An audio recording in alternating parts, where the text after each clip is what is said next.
সম্মানিত উপস্থিতি, কেমন আছেন আপনারা? আলহামদুলিল্লাহ। দেশের বাহিরে দিনের দাওয়াতের এই মিশনে এটাই আমার প্রথম সফর। আলহামদুলিল্লাহ। যারা ব্যবস্থাপনায় আছেন, যারা অর্থ দিয়ে, সময় দিয়ে, শ্রম দিয়ে, ম্যানেজমেন্ট দিয়ে এই প্রোগ্রামটাকে সাকসেসফুল করেছেন, আমরা তাদের সবার জন্য দোয়া করি। আল্লাহ পাক যেন সকলকে দীর্ঘ নেক হায়াত দারাজ করেন, আমিন। এবং দিনের জন্য আল্লাহ রাব্বুল আলামিন যেন এই গুটি কয়েক মানুষকে দিনের বিজয়ের জন্য কবুল করেন, সকলেই বলে আমিন। সকাল থেকে ভাবছিলাম যে কী নিয়ে আলোচনা করা যায়। আর এই মেগা সিটিগুলোতে আসলে একটা হাদিসই বারবার মনে পড়ে, যে হাদিসটাকে আমরা হাদিসে জিবরিল বলি। যদিও আজকে আমি হাদিসে জিবরিল নিয়ে আলোচনা করছি না। এই হাদিসে জিবরিলের মধ্যে জিবরাইল আলাইহিস সালাম মানুষের রূপ ধরে জনগণের সামনে নবী সাল্লাল্লাহু আলাইহি ওয়াসাল্লামের কাছে এসে হাঁটুর সাথে হাঁটু লাগিয়ে বসে 4টা প্রশ্ন করেছিলেন। তার প্রথম প্রশ্নটা ছিল যে ইসলাম কাকে বলে, ঈমান কাকে বলে, ইহসান কাকে বলে এবং কিয়ামত কবে হবে। চতুর্থ প্রশ্নের উত্তরে নবী সাল্লাল্লাহু আলাইহি ওয়াসাল্লাম বলেছিলেন, মাল মাসউলু আনহা বিআ'লামা মিনাস সাইল। যে বিষয়ে জানতে চেয়েছেন এ বিষয়ে প্রশ্নকারী উত্তরদাতার চেয়ে বেশি জানে না, বা উত্তরদাতা প্রশ্নকারীর চেয়ে বেশি জানে না। মানে কেউই জানে না এক্স্যাক্টলি কখন কিয়ামত হবে। তখন তিনি পঞ্চম প্রশ্ন করেছেন। জিবরাইল আলাইহিস সালাম বলেছিলেন যে ফাআখবিরনি আন আমারাতিহা, তাহলে কিছু আলামত বলে দিন। তো নবী সাল্লাল্লাহু আলাইহি ওয়াসাল্লাম দীর্ঘ 23 বছরের এই নববী জীবনে অনেক আলামতই বলেছেন। এই হাদিসে গিয়ে তিনি মাত্র 2টো আলামত বলেছেন।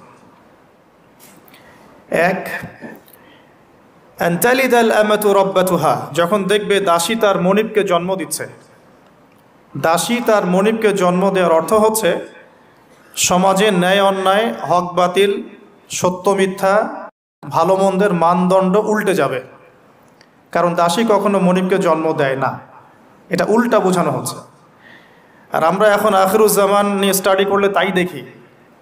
এ যুগে সত্য মিথ্যা হয়ে যাচ্ছে, মিথ্যা সত্য, হক বাতিল হয়ে যাচ্ছে, বাতিল হক হয়ে যাচ্ছে, ন্যায় অন্যায় হয়ে যাচ্ছে, অন্যায় ন্যায় হয়ে যাচ্ছে। হক এবং বাতিলের চিরায়ত মানদণ্ড যে কোরআন এবং হাদিস, আল্লাহ রাব্বুল আলামিনের ঐশী গ্রন্থ, এই বেশিরভাগ মানুষ গ্রহণ করতে চাচ্ছে না। এর আরও ব্যাখ্যা হতে পারে, দাসী সত্যি সত্যি মনিবকে জন্ম দিতে পারে, যেটার জন্য আমরা যদি সিঙ্গাপুরের মতো কান্ট্রির দিকে তাকাই তাহলে বুঝতে পারবো কীভাবে দাসী তার মনিবকে জন্ম দিচ্ছে। আমি আজকে ব্যাখ্যা করছি না। আরেকটা অর্থ হতে পারে সত্যি সত্যি পিতামাতার সাথে দাস দাসীর মতো আচরণ করা হবে। বর্তমান সমাজে কিন্তু এটাও হচ্ছে। আরেকটা আলামত নবী সাল্লাল্লাহু আলাইহি ওয়াসাল্লাম বলেছিলেন এই হাদিসে, আনতারাল হুফাতাল উরাতাল আলাতা রিয়া আশ-শাই ইয়াতাতাওয়ালুনা ফিল বুনিয়ান, যখন তুমি দেখবে সমাজের সবচেয়ে নিম্ন শ্রেণীর, নগ্ন পায়ের, খালি গায়ের, রাখাল শ্রেণীর মানুষেরা উঁচু উঁচু অট্টালিকা নির্মাণের প্রতিযোগিতায় ব্যস্ত থাকবে, ফান্তাজিরিস সাআ, তখন কিয়ামতের অপেক্ষা করতে থাকো। বর্তমান বিশ্বকে এই হাদিসের আলোকে ব্যাখ্যা করার কোনো অবকাশই নাই। এখানে শিক্ষিত মহল সবাই জানেন কি হচ্ছে এখন বিশ্বে। যাই হোক, তো ভাবছি কি নিয়ে কথা বলবো। তো তখন ভাবলাম আপনাদের সাথে আজকে একটু গল্প করব। আজকে গল্পটা হচ্ছে কোরআনের পাতা থেকে, কোরআনের যে পৃষ্ঠাগুলো আছে এই পৃষ্ঠাগুলো থেকে কয়েকজন মহামানব সম্পর্কে আলোচনা করবো ইনশাআল্লাহ। এই আলোচনাটা জরুরি এই কারণে যে আমরা বেশিরভাগ মানুষ এই ফার্স্ট লেন অফ লাইফের মধ্যে এসে গতানুগতিক জীবন অভ্যস্ত হয়ে পড়েছে। গতানুগতিক কেমন? আমরা জন্ম নিব, কোথাও পড়াশোনা করব, পড়াশোনাটা হতে পারে সেকুলার পড়াশোনা, হতে পারে এথিস্ট পড়াশোনা, হতে পারে ইসলামিক পড়াশোনা। এরপরে আমরা আমাদের শৈশব কাটাবো খেলতামাশার মধ্য দিয়ে, কৈশোরে যাব। আর কৈশোর মানে এখন কিশোর গ্যাং, আপনারা হয়তো অনলাইনের মধ্যে সবাই জানেন বিষয়গুলো। সব দেশের পরিস্থিতি একরকম নয়, তবে আমি আমার পরিবেশ থেকে কথা বলছি আর। এরপরে আমরা যৌবনে যাই, আর যৌবনে গিয়ে আমরা আমাদের নিজেদেরকেই বিশ্বের সব কিছু মনে করি, দুনিয়ার সব কিছু আমরাই। এই যৌবনকালটাকে আমরা বেশিরভাগ যুবকই আল্লাহ পাকের পথে উৎসর্গ করার মানসিকতা রাখি না। আমরা আনন্দ ফুর্তি, খেলতামাশা, হারাম অ্যাফেয়ার্স, মাদকদ্রব্য, কোনো কোনো সময় পলিটিক্যাল অ্যাফেয়ার্স, এইসবে ব্যস্ত হয়ে থাকি।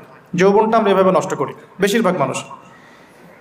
এরপরে আমরা চলে যাই জব সেকশনে। বিবাহ শাদী করার পরে রেসপন্সিবিলিটি আসে, জবে ঢুকি, জব করি, স্ত্রী সন্তান হয়, তাদেরকে ভরণ পোষণ দিতে হয়। আল্লাহকে ডাকার সময়টা খুব একটা হয়ে ওঠে না।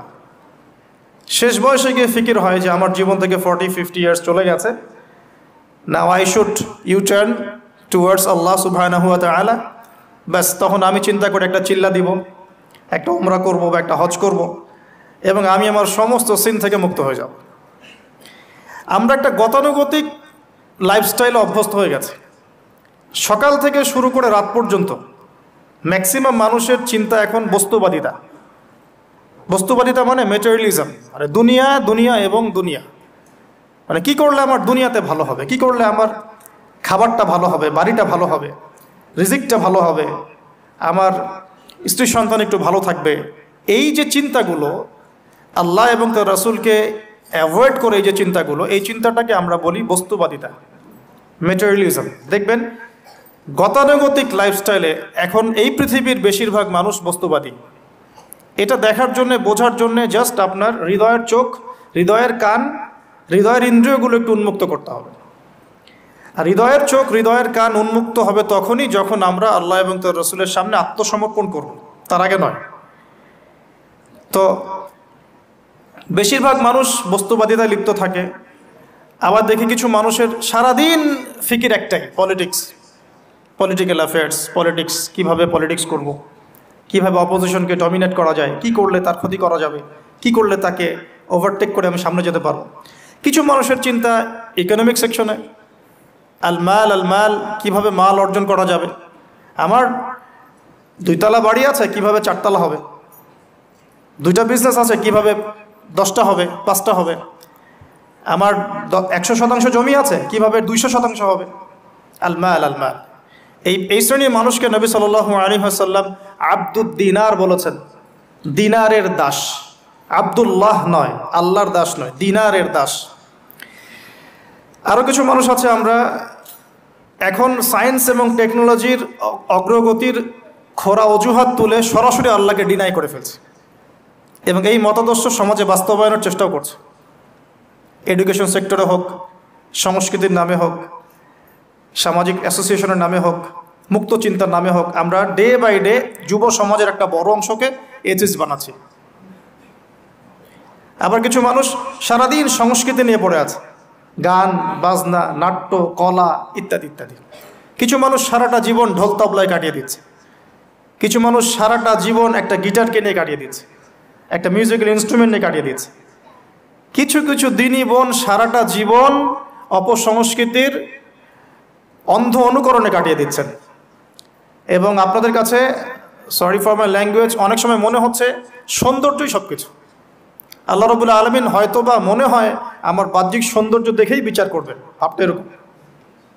কিছু কিছু যুব সমাজ সারাদিন PUBG, free fire, mobile games, addiction, YouTubing, Facebooking, অস্থির অবস্থা, অস্থির।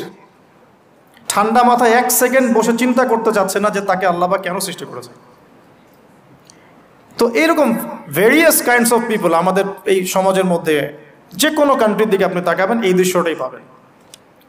এর মধ্যে গুটি কয়েক কিছু মানুষ আপনি পাবেন, ওয়া কালিলুম মিন ইবাদিয়াশ শাকুর, আমার শুকরগুজার বান্দা, আল্লাহ বলেছেন খুব অল্প হবে। অল্প কিছু মানুষ ইসলাম চর্চা করার চেষ্টা করছে।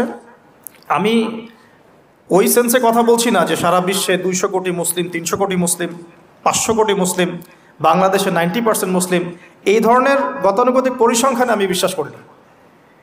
যখন ইসলামের ডেফিনেশনটা আপনি আজকে বুঝে যাবেন বাসায়, তখন আপনি নিজেও চিন্তা করবেন যে আসলে আমরা মুসলিম আছি কিনা। সংখ্যা তো বসিয়ে দিলাম 90% মুসলিম, ঠিক আছে। তো গুটি কয়েক কিছু মানুষ আল্লাহর পরোয়া করেন, তার রাসূলের পরোয়া করেন, তার কিতাবের প্রতি সম্মান প্রদর্শন করেন, এই মানুষগুলোর মধ্যে কয়েকটা ভাগ আছে। এক ভাগ মানুষ পরিপূর্ণ মুমিন, মাশাআল্লাহ, আমরা দোয়া করি আল্লাহ পাক তাদের সংখ্যা বাড়িয়ে দেন। এক ভাগ মানুষ আছেন পরিপূর্ণ মুসলিম, উদখুলু ফিস সিলমি কাফার উপর আমল করে, অর্থাৎ তোমরা পরিপূর্ণরূপে ইসলামে প্রবেশ করো, এই আয়াতের উপর তারা আমল করে। এক শ্রেণীর মানুষ আছেন মুযাবযাবিনা বাইনাহুম, মানে ডান বামের মাঝখানে থাকেন, যখন স্রোত যেদিকে সেদিকে ফ্লো। এবং এর মধ্যে কিছু দাড়ি টুপিওয়ালা মানুষও আছেন, যেদিকে ফ্লো সেদিকে কথা, যেদিকে ফ্লো সেদিকে অ্যাক্টিভিটিস, তার নিজস্ব একটা স্বতন্ত্র অবস্থান নাই, এটাই হক, এরকম একটা অবস্থান নাই। কিছু মানুষ আছেন আল্লাহ এবং তার রাসূলকে বিশ্বাস করেন, কিন্তু কাজ করতে গিয়ে কবিরা গুনাহে লিপ্ত হচ্ছে, সুদ খাচ্ছে, মদ খাচ্ছে, জেনা করছে, পরকীয়ায় লিপ্ত হচ্ছে, হারাম অ্যাফেয়ার্সে আছে, নোংরা মুভিজ দেখছে, আস্তাগফিরুল্লাহ। কিছু মানুষ আছেন পার্ট টাইম মুসলিম, শুক্রবারে আপনি তাদেরকে পাবেন, ঈদের দিনে পাবেন, কোন একটা কনফারেন্সে পাবেন, আপনি 5 ওয়াক্ত নামাজে পাবেন না। আপনি এর মধ্যে পাবেন কিছু প্রোটেস্ট্যান্ট মুসলিম। প্রোটেস্ট্যান্ট কেমন? কালিমা তো পড়েছি, লা ইলাহা ইল্লাল্লাহ, আল্লাহ মাফ করে দিবে, এই যে চিন্তা মাথায় বসিয়ে নিয়েছে, সে আমলকে ইমানের অংশ মনে করছে না। কালিমা একদিন পড়েছি, লা ইলাহা ইল্লাল্লাহ মুহাম্মাদুর রাসূলুল্লাহ, ব্যাস আমি জান্নাতে চলে যাব। Protestant version of Islam. এরকম অনেক ভার্সন আছে ইসলামের মধ্যেই। কেউ আছে সুবিধাবাদী মুসলিম, কেউ ফাসেক মুসলিম, কেউ জালেম মুসলিম, কেউ হচ্ছে মোনাফিক টাইপের, কেউ প্রোটেস্ট্যান্ট।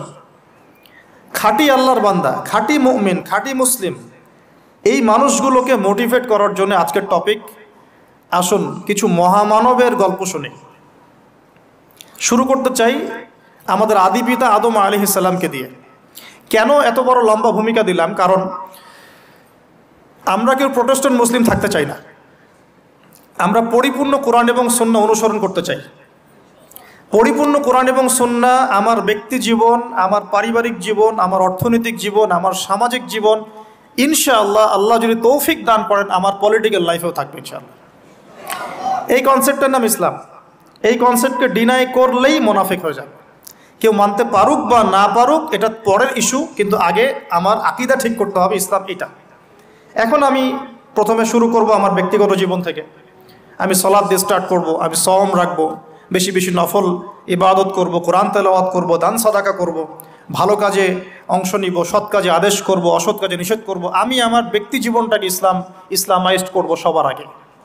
আমি সবার আগে বড় স্তরে যাব না, এটাই সুন্নাহ। এরপরে আমার একটা পরিবার আছে, আমার পরিবার, আমার মা, আমার বাবা, আমার স্ত্রী, সন্তান, সবাইকে নিয়ে পরিবার, তাদেরকে ইসলামের মধ্যে রাখার দায়িত্বটা আমার। আমার সমাজ আছে, সমাজে আমি যতটুকু পারি ইসলামকে ইম্পোর্ট করব। ইকোনমিক সেকশনে গিয়ে আমি হালাল হারামের পরোয়া করব না, এমন মানুষ হব না। আমি সেখানে হালাল খাবো, হারাম থেকে দূরে থাকবো। যদি আল্লাহ পাক আমাকে পলিটিক্যাল ক্ষমতা দেন, আমি আমার জায়গা থেকে চেষ্টা করব ইসলামকে ইম্পোজ করার জন্য। অ্যাটলিস্ট কুফর, শিরক এবং তাগুতকে এস্টাবলিশ করব না। কিছু করতে পারি না পারি, অ্যাটলিস্ট কুফর, শিরক এবং তাগুতকে এস্টাবলিশ করব না। মোটা দাগে কথা বললে অনেক হার্ড কথা হয়ে যায়। পুরো ওয়ার্ল্ডের গ্লোবাল অ্যাফেয়ার্সই এখন তাগুতের উপরই আছে। আপনি কত বড় সংস্থার নাম নেবেন, world bank, IMF, United Nations, কোনো অ্যাসোসিয়েশনের মধ্যে 100% কেন 10% ইসলাম নাই। তো এখন আমাদের করণীয়, নিজের ব্যক্তি জীবন থেকে যখন ইসলাম বিদায় নিচ্ছে তখন ওই লেভেলে কথা বলাই তো আমার জন্য দুষ্কর, এটা তো অপরাধ, আমার জন্যই অপরাধ। তো আমাদের ফার্স্ট অফ অল স্টার্ট করতে হবে ব্যক্তি জীবন থেকেই, দেন পরিবার, সমাজ, গ্র্যাজুয়ালি উই উইল অ্যাডভান্স ইনশাআল্লাহ তাআলা। এখন আকীদাকে স্পষ্ট করলাম। আল্লাহ পাক সূরা মুলকের মধ্যে একটা কথা বলছেন, এই আয়াতটা থেকে আমি সামনে যাচ্ছি। আল্লাহ পাক, আপনারা সবাই সূরা মুলক আজকে তেলাওয়াত করবেন বাসায় গিয়ে, কারণ রাতের বেলা সূরা মুলক পড়াটা কিন্তু সুন্নাহ। এখানে আল্লাহ রাব্বুল আলামিন একটা কথা বলেছেন, তাবারাকাল্লাযী বিয়াদিহিল মুলক ওয়া হুয়া আলা কুল্লি শাইইন কাদির। আল্লাহ পাকের হাতেই রাজত্ব, কর্তৃত্ব, তিনি সমস্ত বিষয়ের উপর কর্তৃত্বশীল। আল্লাযী খালাকাল মাউতা ওয়াল হায়াতা, যিনি মৃত্যু এবং জীবন সৃষ্টি করেছেন। কি রিজনে, কি কারণে? লিয়াবলুয়াকুম আইয়ুকুম আহসানু আমালা। আল্লাহ পাক দেখতে চান আমাদের মধ্যে আমলে আহসানকে। অনেক লেকচারে আমি আহসান শব্দটার অ্যাপ্রোপ্রিয়েট ব্যাখ্যা পাইনি স্কলারদের কাছে, লেকচারারদের কাছে। হাসান শব্দটার সুপারলেটিভ ফর্ম হচ্ছে আহসান। হাসান মানে হচ্ছে ভালো, উত্তম, ভালো, খাবারটা ভালো। আহসান খাবারটা অনেক বেশি ভালো, হাসান মানে উত্তম, আহসান অনেক বেশি উত্তম। বলি আমরা কবির মানে বড়, আকবার সবচেয়ে বড়, সগীর মানে ছোট, আসগর মানে সবচেয়ে ছোট। এটাকে বলা হয় ইসমে তাফজিলের সিগা, মানে সুপারলেটিভ ফর্ম ইংরেজিতে আমরা যেটা বলি। তো আল্লাহ পাক এই আয়াতে একটু খেয়াল করে দেখেন, আল্লাহ পাক কিন্তু আমাদেরকে গতানুগতিক মুসলিম হিসেবে দেখতে চাচ্ছেন না। আল্লাহ পাক বলছেন আমি দেখতে চাই তোমাদের মধ্যে আমলে আহসানকে। ব্যাস এই শব্দটা যদি বুঝতে পারি আজকের আলোচনার ভিতরে ঢুকতে পারবো ইনশাআল্লাহ। আমি কি আহসানটা বোঝাতে পেরেছি? আল্লাহ পাক দেখতে চান না আমাদের মধ্যে আমলে, আকীদায়, ইমানে, তাকওয়ায়, এগুলোতে গতানুগতিক কে। আল্লাহ পাক দেখতে চান আমাদের মধ্যে আমলে বেস্ট কে, শ্রেষ্ঠটাকে। এখন কোরআনের পাতাগুলো যদি ঘেটে আমরা শেষ করি, একটা খতম দেয় একটা মাসে, চেষ্টা করবেন এক মাসে এক খতম দেওয়ার জন্য, আল্লাহ তৌফিক দান করুন। প্রতিদিন এক পারা করে পড়লে এক মাসে এক খতম হয়ে যায়।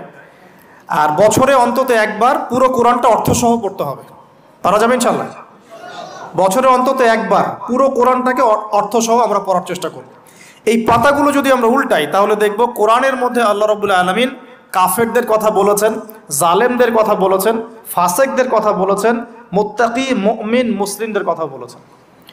এবং আল্লাহ পাক যে শব্দটা চাচ্ছেন আমাদের কাছে আহসান, এই আহসান কিছু মানুষের কথা আল্লাহ পাক কোরআনে বলেছেন। আজকে ওইটাই গল্প।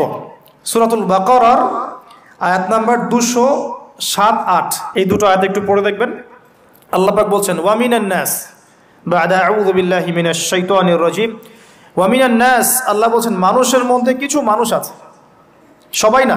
ওয়া মিনান নাস, মানুষের মধ্যে কিছু মানুষ আছে যারা কিনা মাইয়াশরি নাফসাহু ইবতিগা মারদাতিল্লাহ, যেই মানুষগুলো আল্লাহ পাকের সন্তুষ্টির জন্য তাদের নফসটাকে বিক্রি করে দিয়েছে। সুবহানাল্লাহ, চারটাখানি কথা না কিন্তু। মানুষের মধ্যে আল্লাহ কিন্তু সূরা বাকারায় বলেছেন শুরুর দিকে, মানুষের মধ্যে কিছু মানুষ আছে যারা মুমিন, কিছু মানুষ আছে যারা কাফের, কিছু মানুষ আছে যারা মুনাফিক, শুরুর দিকে পাবেন। এখানে আল্লাহ পাক বলছেন মানুষের মধ্যে কিছু মানুষ আছে যারা তাদের নফসটাকে আল্লাহর সন্তুষ্টির জন্য বিক্রি করে দিয়েছে। সুবহানাল্লাহ, মানে তাদের জীবনের মূল থিমটাই হচ্ছে আল্লাহ পাকের সন্তুষ্টি অর্জন করা। কোনো কিছুকেই তারা আল্লাহর সন্তুষ্টির উপর প্রাধান্য দিবে না। যদি কোটি টাকার অফার আসে হারাম, সে সেটা রিজেক্ট করবে, আল্লাহ নারাজ হবে। একটা সুন্দরী মেয়ে যদি জেনার অফার করে, সে রিজেক্ট করবে, কারণ সে আল্লাহকে ভয় করে। সে আল্লাহ পাকের জমিনের উপরে গায়রুল্লাহ বা কুফফারদের, তাগুতদের কোনো লজ ইমপ্লিমেন্ট করতে পারবে না, কারণ সে আল্লাহকে ভয় করে। সে ইকোনমিক লাইফে হালাল হারামের পরোয়া করে চলবে, কারণ সে আল্লাহকে ভয় করে। সে তার পরিবারে পর্দা এস্টাবলিশ করবে, বিকজ সে আল্লাহকে ভয় করে। মানে মাইয়াশরি নাফসাহু ইবতিগা মারদাতিল্লাহ, আল্লাহ পাকের সন্তুষ্টির জন্য নিজের নফসটাকে, জান মাল সবকিছুকে বিলিয়ে দিয়েছে। এই মানুষগুলোর সম্পর্কে আল্লাহ বলছেন ওয়াল্লাহু রাউফুম বিল ইবাদ, এই মানুষগুলোর প্রতি আল্লাহ পাক রাউফ হবেন, কোমল নরম সফট হয়ে যাবে। সুবহানাল্লাহ, কোমল নরম সফট মানে কি? কিয়ামতের মাঠে ডাকা হবে, এই গুনাহগুলো করেছিলে? জি আল্লাহ, আমি এই গুনাহগুলো করেছি। আল্লাহ পাক পর্দা দিয়ে দিবেন, পর্দার পরে বলবেন যে দুনিয়াতে তোমার এই গুনাহগুলো আমি গোপন করে রেখেছিলাম, আজকেও সবগুলো গোপন করে দিলাম, জান্নাতে চলে যাও। আল্লাহু রাউফুম বিল ইবাদ, আল্লাহ পাক তার বান্দার প্রতি রাউফ, কোমল হবে। দুনিয়াতে রাউফ কেমন? যে কোনো বিপদ আপদ বালা মুসিবতে সেই ব্যক্তি হাঁটু গেড়ে আল্লাহর কাছে চাবে, আল্লাহ আমার এই সমস্যা, আল্লাহ আমার এই সমস্যা, আল্লাহ আমার এই সমস্যা। আল্লাহু রাউফুম বিল ইবাদ, আল্লাহ পাক ওই বান্দার প্রতি সফট, কোমল হয়ে যাবে। এগুলোর অনেক প্রমাণ আমি আমার জীবনেও পেয়েছি। এগুলো আমি পাবলিকলি বলতে পারবো না, আর আপনি ব্যাখ্যাও করতে পারবো না। আর এমন কিছু বিষয় আছে যেগুলো আসলে মানুষকে বলেও বোঝানো যায় না। বড় বড় স্কলারদের কিতাব এখন যখন পড়ি, তারা বলেন কি বলবো, তোমরা তো বুঝবেই না। মানে এমন একটা লেভেলে মানুষ চলে যায় যে ওই লেভেলের কথা সবাইকে বোঝানো যায় না। কিভাবে বলবো, কিভাবে ব্যাখ্যা করব, কোন আবেগ নিয়ে আসবো, কোন শব্দ নিয়ে আসবো, আমি আপনাকে বোঝাতে পারবো না, এরকম একটা অবস্থান থাকে। একজন সাহাবীর নাম বলি আলী ইবনে আবি তালিব রাদিয়াল্লাহু আনহু। আপনি তার পুরো জীবনী পড়লে তাকে খুব সফট পাবেন, নিজেকে গোপনকারী পাবেন, খুব বেশি উচ্ছ্বাস প্রকাশকারী পাবলিক ফিগার, হ্যাঁ, এই যে আমরা শো অফ, নিজেকে জাহির করা, আপনি পাবেন না তাকে। এবং তিনি শেষ জীবনে কি বলেছেন জানেন? শেষ জীবনে বলেছেন যে জ্ঞান আমি নবী সাল্লাল্লাহু আলাইহি ওয়াসাল্লামের কাছ থেকে পেয়েছি সেগুলোকে সুষ্ঠুভাবে বন্টন করার মতো কাউকে পেলাম না জীবনে। মানে একটা লেভেল থাকে মানুষের আল্লাহ পাকের মারিফত লাভের, যে লেভেলে গিয়ে মানুষ সবার সাথে আমভাবে কিছু বলতে পারে না। তা আমি ওই লেভেলে কিছু ফিল করছি, কিছু নির্যাস পাচ্ছি যে আমি আপনাকে বুঝাতে পারছি না। যাই হোক, আল্লাহ পাক রউফ মানে এত সফট হবেন, জীবনের যে কোনো পদে আপনি আল্লাহকে ডাকবেন, আল্লাহ আপনার ডাকে তাৎক্ষণিক সাড়া দিবেন ইনশাআল্লাহ, ইনশাআল্লাহ, ইনশাআল্লাহু আযজা ওয়া জাল। এখন পাতাগুলো ঘাটলে আমরা প্রথম এইরকম কোন মানুষকে পাই যারা নিজের নফসটাকে আল্লাহর জন্য উৎসর্গ করে দিয়েছেন? এক নাম্বার পাচ্ছি আমরা আমাদের আদি পিতা আদম আলাইহিস সালাম। আজকে ডিটেলস আয়াত বাই আয়াত বলার সময় পাচ্ছি না, তবে আমি সামারি বলছি, আপনারা একটু বাসায় পড়ে নেবেন। আদম আলাইহিস সালামকে আল্লাহ রাব্বুল আলামিন নিজের হাত দিয়ে সৃষ্টি করেছেন, সুবহানাল্লাহ। এখন আল্লাহ পাকের হাত কি, কেমন, কিভাবে ব্যাখ্যা করতে পারবো না, এবং এই ব্যাখ্যা করা আমাদের জন্য জরুরি নয়। আল্লাহ পাক যা বলেছেন বাস, কোনো কিছুর সাথে সাদৃশ্যপূর্ণ নয়, কোনো কিছুর এক্সাম্পল তার সাথে শোভনীয় হবে না। জাস্ট আল্লাহ পাক বলেছেন খলাকতু বিয়াদাই, আমি আদমকে সৃষ্টি করেছি আমার দুই হাত দিয়ে, বাস এই পর্যন্ত ফুল স্টপ। এগুলো হচ্ছে কোরআন সুন্নাহর কিছু মূলনীতি। আল্লাহ পাক বলেছেন আর রহমান আলাল আরশ ইস্তাওয়া, রহমান আরশের উপরে সমুন্নত। কোন হালতে কি অবস্থায় আছেন ব্যাখ্যা করতে পারবো না, দরকার নাই, ফুল স্টপ। আদম আলাইহিস সালামকে সবচেয়ে বড় যে নেয়ামত আল্লাহ পাক দিয়েছেন সেটা হলো আদম আলাইহিস সালামকে আল্লাহ পাক তার পক্ষ থেকে ইলম শিক্ষা দিয়েছেন, সুবহানাল্লাহ। আল্লাহ পাক প্রথমেই তাকে সৃষ্টি করে ফেরেশতাদেরকে দিয়ে সিজদা করার নাই, আল্লাহ পাক তাকে আগে জ্ঞান শিক্ষা দিয়েছেন। সূরা বাকারা শুরুর দিকে আছে ওয়া আল্লামাল আদামা আসমাআ কুল্লাহা, আমি আদমকে যত রকম জ্ঞান আছে, আসমাআ কুল্লাহা মানে যত রকম নাম এবং জ্ঞান আছে সবই শিখিয়েছি আদম আলাইহিস সালামকে। উম্মাহ আজকে পিছিয়ে পড়েছে আদম আলাইহিস সালাম এই মহামানবের জ্ঞানতাত্ত্বিক সুন্নত না নিয়ে। আজকে আমরা লেকচার শুনতে চাই, ইউটিউব ফেসবুক থেকে দিন শিখতে চাই, আমরা জ্ঞান অর্জন করতে চাই না। আপনি একটা লেকচারে ডাকেন, আপনি 2-3 লাখ লোক পাবেন, বাংলাদেশেই তো হচ্ছে 2-3-4-5 লাখ লোক, কিন্তু আপনি 5 লক্ষ লোককে 6 মাস একটা সিস্টেমেটিক সিলেবাস দিয়ে পড়াশোনা করতে বলেন, দে উইল ডিনাই। শুরু করে দেন, দেখবেন তার মধ্যে 10 জন বাকি আছে, বাকি সবাই রিজেক্ট করেছে। উম্মার সবচেয়ে বড় সমস্যা এখন, ইয়াংদেরকে স্পেশালি বলছি, জ্ঞানতাত্ত্বিক রেভলিউশনের ঘাটতি আছে। আমরা অনেক কিছু করতে চাই, অনেকে দাওয়ার কথা বলেন, জিহাদ ফি সাবিলিল্লাহর কথা বলেন, ইসলাম প্রতিষ্ঠার কথা বলেন, জ্ঞান অর্জন করতে চান না। ইলম অর্জন ছাড়া আপনি কিছুই করতে পারেন। আমরা জানি যে আদম আলাইহিস সালামকে এবং তার স্ত্রী হাওয়া আলাইহিস সালামকে জান্নাতে রাখা হয়েছে। সেখানে ওই যে ফেরেশতাদের মধ্যে লুকিয়ে থাকা জিন, যার নাম ইবলিস, সে সেজদা করে নাই। ইবলিস কিন্তু ফেরেশতা ছিল না, এটা ভুল কথা। ইবলিস কানা মিনাল জিন্নি ফাফাসাকা আন আমরি রাব্বিহি, ইবলিস ছিল জিন জাতির একজন যে তার রবের আদেশকে লঙ্ঘন করেছিল। ইবলিস ফেরেশতা ছিল না, এটা ভুল কনসেপ্ট। এমন না সে ফেরেশতা ছিল পরে শয়তান হয়ে গেছে, না, সে কখনোই ফেরেশতা ছিল না, সে জিন জাতির একজন ছিল। বিকজ এই পৃথিবীতে মানুষের আগে জিন জাতির অবস্থান ছিল, এর পূর্বে হয়তো আরও কিছু ছিল, আমরা জানি না, আল্লাহ পাক গোপন করে দিয়েছেন, আমরা জানি না। এখন ইবলিস সেজদা করেনি কেন? বিকজ সে বলেছিল খলাকতানি মিন নার ওয়া খলাকতাহু মিন তিন, আমাকে সৃষ্টি করেছেন আপনি আগুন দিয়ে, আদমকে সৃষ্টি করেছেন মাটি দিয়ে, কেন আমি আদমকে সেজদা করব? সে আদমকে সেজদা না করে এটা প্রমাণ করতে চাচ্ছে যে আল্লাহ আপনি ভুল, আমি সঠিক। নাউজুবিল্লাহ, এটাকে বলা হয় বাতিল কিয়াস, বাতিল কিয়াস, ভুল কিয়াস। এবং শুধু তাই নয়, আল্লাহ রাব্বুল আলামিন তাকে ওয়ার্ন করার পরেও সে কিন্তু ইউটার্ন করে তওবা করে ফিরে আসে নাই, সে তার মতের উপর অটল ছিল। পক্ষান্তরে আমাদের পিতামাতা যখন ফল খেয়ে ফেলেছেন জান্নাতে, যখন পোশাক খুলে গেছে, জান্নাতের পোশাক খুলে গেছে, ফল খাওয়ার পর প্রথম যে ঘটনা ঘটেছে, গায়ের পোশাকটা খুলে গেছে।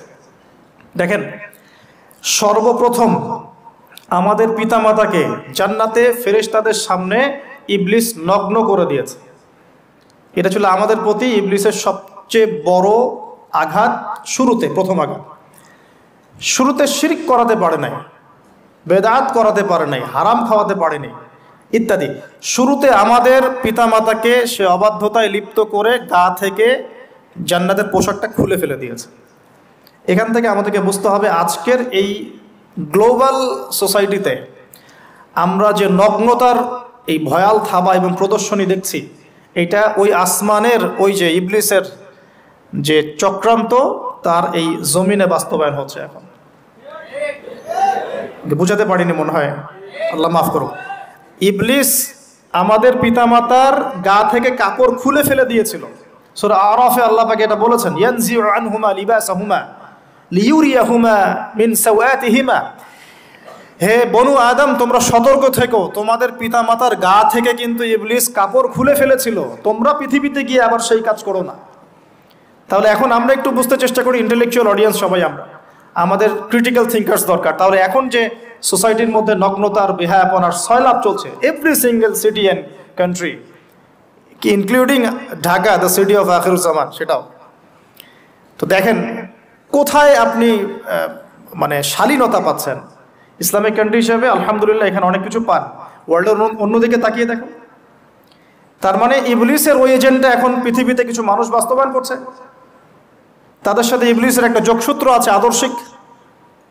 আল্লাহ পাক আমাদের মা বোনদেরকে বেপরদামি থেকে হেফাজত করুন এবং আমাদের চোখগুলোকে আল্লাহ পাক পবিত্র করুন। আমি কিভাবে আপনি চোখ নামিয়ে চলবেন এই সমাজের মধ্যে, এটা এত সহজ নয়, আমরা খুব ভালো করে জানি এটা এত সহজ নয়। তো দেখুন, অনেক ভিতরে চলে যাচ্ছি। আদম আলাইহিস সালাম, হাওয়া আলাইহিস সালামকে সর্বপ্রথম নগ্ন করে দিয়েছে ইবলিস। তারা কিন্তু তওবা করে ফিরে এসেছেন। কি সেটা? রব্বানা, আমরা বলি রব্বানা যালামনা আনফুসানা ওয়া ইল্লাম তাগফির লানা ওয়া তারহামনা লানাকুনান্না মিনাল খাসিরিন। যখনই আমাদের পিতামাতা বুঝতে পারলেন যে তারা একটা ভুল করে ফেলেছেন, তখন তারা তওবা করে ইউটার্ন করলেন আল্লাহর দিকে, যেই কাজটা ইবলিস করে নাই। এই কাজটা ইবলিস না করার কারণে সে কাফের হয়ে গেছে, চিরস্থায়ী জাহান্নামে হয়ে গেছে। আর এই তওবা করে ফিরে আসার কারণে আমাদের পিতামাতা জান্নাতি হয়ে গেছেন। আল্লাহ পাক এই কারণেই তার রাসূলের মাধ্যমে জানিয়েছেন যে প্রত্যেক আদম সন্তান, কুল্লু বানি আদম খাত্তা, প্রত্যেক বনু আদম হচ্ছে পাপী। আমরা সবাই পাপী, আমরা সবাই পাপী, পাপের তো শেষ নাই আমাদের, আল্লাহ মাফ করুন। ওয়া খায়রুল খাত্তাইন আত-তাওয়াব, যারা তওবা করে ফিরে আসে এরাই হচ্ছে শ্রেষ্ঠ পাপী। জীবনের যে কোনো সময় যদি কেউ খালেসভাবে আল্লাহর দিকে তওবা করে ফিরে আসতে পারে, আল্লাহ পাক এক মুহূর্তের মধ্যে তার আমল নামার সমস্ত গুনাহ মাফ করে নেকি দিয়ে পরিবর্তন করতে পারেন। এগুলো হাদিস থেকে বলছি, ডিটেলস বলতে পারছি না আমি, কোডগুলো। তো এখন এই মহামানবের জীবন থেকে আমরা কি শিখলাম? দেখুন, তাকে আল্লাহ পাক ইলমের নিয়ামত দিয়েছেন। তার মানে আমরা যদি গতানুগতিক মুসলিম না হয়ে এক্সট্রা অর্ডিনারি মুসলিম হয়ে আল্লাহর সাথে সাক্ষাৎ করতে চাই, দুনিয়াতে বেঁচে থাকতে চাই, পরকালে জান্নাত চাই, তাহলে আমাদেরকে আগে ইলমের চর্চা করতে হবে। এবং এই জ্ঞানের চর্চা মানে ক্লাসিক্যাল সিলেবাসে আপনাকে পড়াশোনা করতে হবে, শুধু একটা লেকচার শুনে নয়, ফেসবুক ইউটিউব দেখে তো মোটেই নয়। এখান থেকে মাঝে মাঝে কিছু নলেজ নেওয়া যায়, কিন্তু এগুলো কখনো কনস্ট্রাকটিভ নলেজ নয়। বরেণ্য ওলামায়ে কেরাম যারা থাকবেন আপনাদের বেস্ট পসিবল ওয়েতে, তাদের কাছে গিয়ে পরামর্শ করে বইপত্র পড়তে হবে। আদারওয়াইজ আপনার মেমোরি এবং জ্ঞানটা বিক্ষিপ্ত হয়ে যাবে। এখনকার ইয়াং জেনারেশনের অন্যতম সেরা প্রবলেম হচ্ছে তাদের মস্তিষ্ক বিক্ষিপ্ত, তাদের মস্তিষ্কে কনস্ট্রাকটিভ কোনো সিলেবাসের পড়াশোনা নাই। আজকে এই বই, কালকে ওই বই, কালকে আদনান ভাইয়ের লেকচার, পরশুদিন আজহারি ভাইয়ের লেকচার, তারপরের দিন আরেক ভাই, তারপর আরেক ভাই। আবার সমাজে তো এক একজন এক এক কথাও বলছে, তখন তার মাথাটা পুরো পাজলড, হ্যাঁ, ম্যাসাকার্ড। এই মাসালা এটা বলছেন, ওই মাসালা ওইটা, তার ওইটা কি হবে, ওইটা কি হবে। সলিউশন হচ্ছে ক্লাসিক্যাল ইসলামিক সিলেবাস পড়াশোনা করতে হবে। আমি খুব শর্ট করে গেলে সাবজেক্টগুলো বলে দিই আপনাদেরকে। 1 নম্বর, ফার্স্ট অফ অল কোরআনুল কারীম। কোরআনুল কারীমের মধ্যে থাকবে authentic recitation, translation, Quranic grammar এবং অ্যারাবিক ল্যাঙ্গুয়েজ, 4টা বিষয়। তারপর থাকবে হাদিসের নবী সাল্লাল্লাহু আলাইহি ওয়াসাল্লাম। হাদিসের মধ্যে সহজ হাদিসের কিতাবগুলো পড়তে হবে। ফর এক্সাম্পল মিশকাতুল মাসাবিহ, রিয়াদুস সালিহিন, বুলুগুল মারাম, আপনার ফয়জুল কালাম, হাদিসে আরবাইন, এরকম কিতাবগুলো আগে, তারপরে আস্তে আস্তে আস্তে আপনি কঠিন কিতাবের দিকে যাবেন। তবে এগুলো ওস্তাদ ছাড়া হয় না। এরপর দরকার হচ্ছে সিরাত, নবী সাল্লাল্লাহু আলাইহি ওয়াসাল্লামের পবিত্র জীবনী। এই জীবনী যার জানা নাই, সে তার জীবনটাকে রাসূলের সিরাতের আলোকে মেলাতে পারবে না। এবং দ্বীন ইসলাম নিয়ে কিছু করতে চাইলে রাসূলের সিরাতের সুন্নাহ মাফিক করতে পারবে না। এরপর দরকার ইকোনমিক্সের জ্ঞান, ইসলামিক ইকোনমিক্স অবশ্যই। তারপরে দরকার হচ্ছে ইসলামিক ইতিহাসের জ্ঞান, ফিকহের জ্ঞান, আকীদার জ্ঞান, উসুলের জ্ঞান। এভাবে একটা কনস্ট্রাকটিভ সিলেবাস দাঁড়ায়। তারপরে গিয়ে একজন মানুষের জ্ঞানটা পাকাপোক্ত হবে ইনশাআল্লাহ। সময় লাগুক না 10 বছর, 15 বছর, 20 বছর। আমরা দোয়া করি আল্লাহর কাছে, আল্লাহ পাক আগামী পুরো 20 বছর আমাদেরকে পড়াশোনা করার তৌফিক দান করুন। পড়তে থাকবো। আমাদের বেশি কথা বলার দরকার নেই, পড়তে থাকবো, জানতে থাকবো। এখন তাহলে আমরা আজকে প্রথম একটা লেসন পেলাম, গতানুগতিক মুসলিম না হয়ে এক্সট্রা অর্ডিনারি মুসলিম হতে হলে প্রথমে এই মহামানবের জ্ঞানতাত্ত্বিক শিক্ষা নিতে হবে, ইলমের মেহনত হবে ইনশাআল্লাহ তাআলা। আল্লাহ পাক আমাদের সবাইকে জ্ঞানের মেহনত করার তৌফিক দান করুন এবং আমাদের পরিবারে জ্ঞান প্রতিষ্ঠার তৌফিক দান করুন, আমাদের বাচ্চাদের মধ্যে সেই জ্ঞান প্রবেশ করানোর তৌফিক দান করুন। আর প্রয়োজন হচ্ছে তাওবাহ, আত-তাওবাহ। আদম আলাইহিস সালাম ভুল করেছেন, আমরাও ভুল করি, কিন্তু শয়তানের পাল্লায় পড়ে ভুল করলেই তার তাবেদারি করতে হবে না, বরং যখনই আমাদের স্মরণ হবে আমরা ইউটার্ন করবো আল্লাহর দিকে তওবা করে। দ্বিতীয় মেসেজ হচ্ছে বেশি বেশি তওবা ইস্তেগফার করব। দিনে কমপক্ষে 100 বার পড়তে পারি আস্তাগফিরুল্লাহাল্লাযী লা ইলাহা ইল্লা হুয়াল হাইয়ুল কাইয়্যুম ওয়া আতুবু ইলাইহি, অথবা এতটুকু অ্যাটলিস্ট আস্তাগফিরুল্লাহ ওয়া আতুবু ইলাইহি, আস্তাগফিরুল্লাহ ওয়া আতুবু ইলাইহি, বাস এতটুকু। নবী সাল্লাল্লাহু আলাইহি ওয়াসাল্লাম দিনে 100 বার তওবা করতেন, কোনো হাদিস এসেছে 70 বার তওবা করতেন। এরপর একটু সামনে যাই, কোরআনের পাতা উল্টালে দেখবো আরেকজন নবীর নাম আসে, আরেকজন মহামানবের নাম, তার নাম হচ্ছে নূহ আলাইহিস সালাম। এই মানুষগুলো যাদের কথা বলছি তারা কিন্তু কেউ গতানুগতিক মুসলিম ছিলেন না, ছিলেন তারা এক্সট্রা অর্ডিনারি মুসলিম ছিলেন। আমি তাদের থেকে নলেজ নিচ্ছি। এবার আসি, কোরআনের পাতা একটু সামনে গেলে দেখবো আরেকজন নবীর নাম চলে আসে, নূহ আলাইহিস সালাম। নাম শুনেছেন? সামারি 950 বছর দিনের দাওয়াত দিয়েছেন। সুবহানাল্লাহ।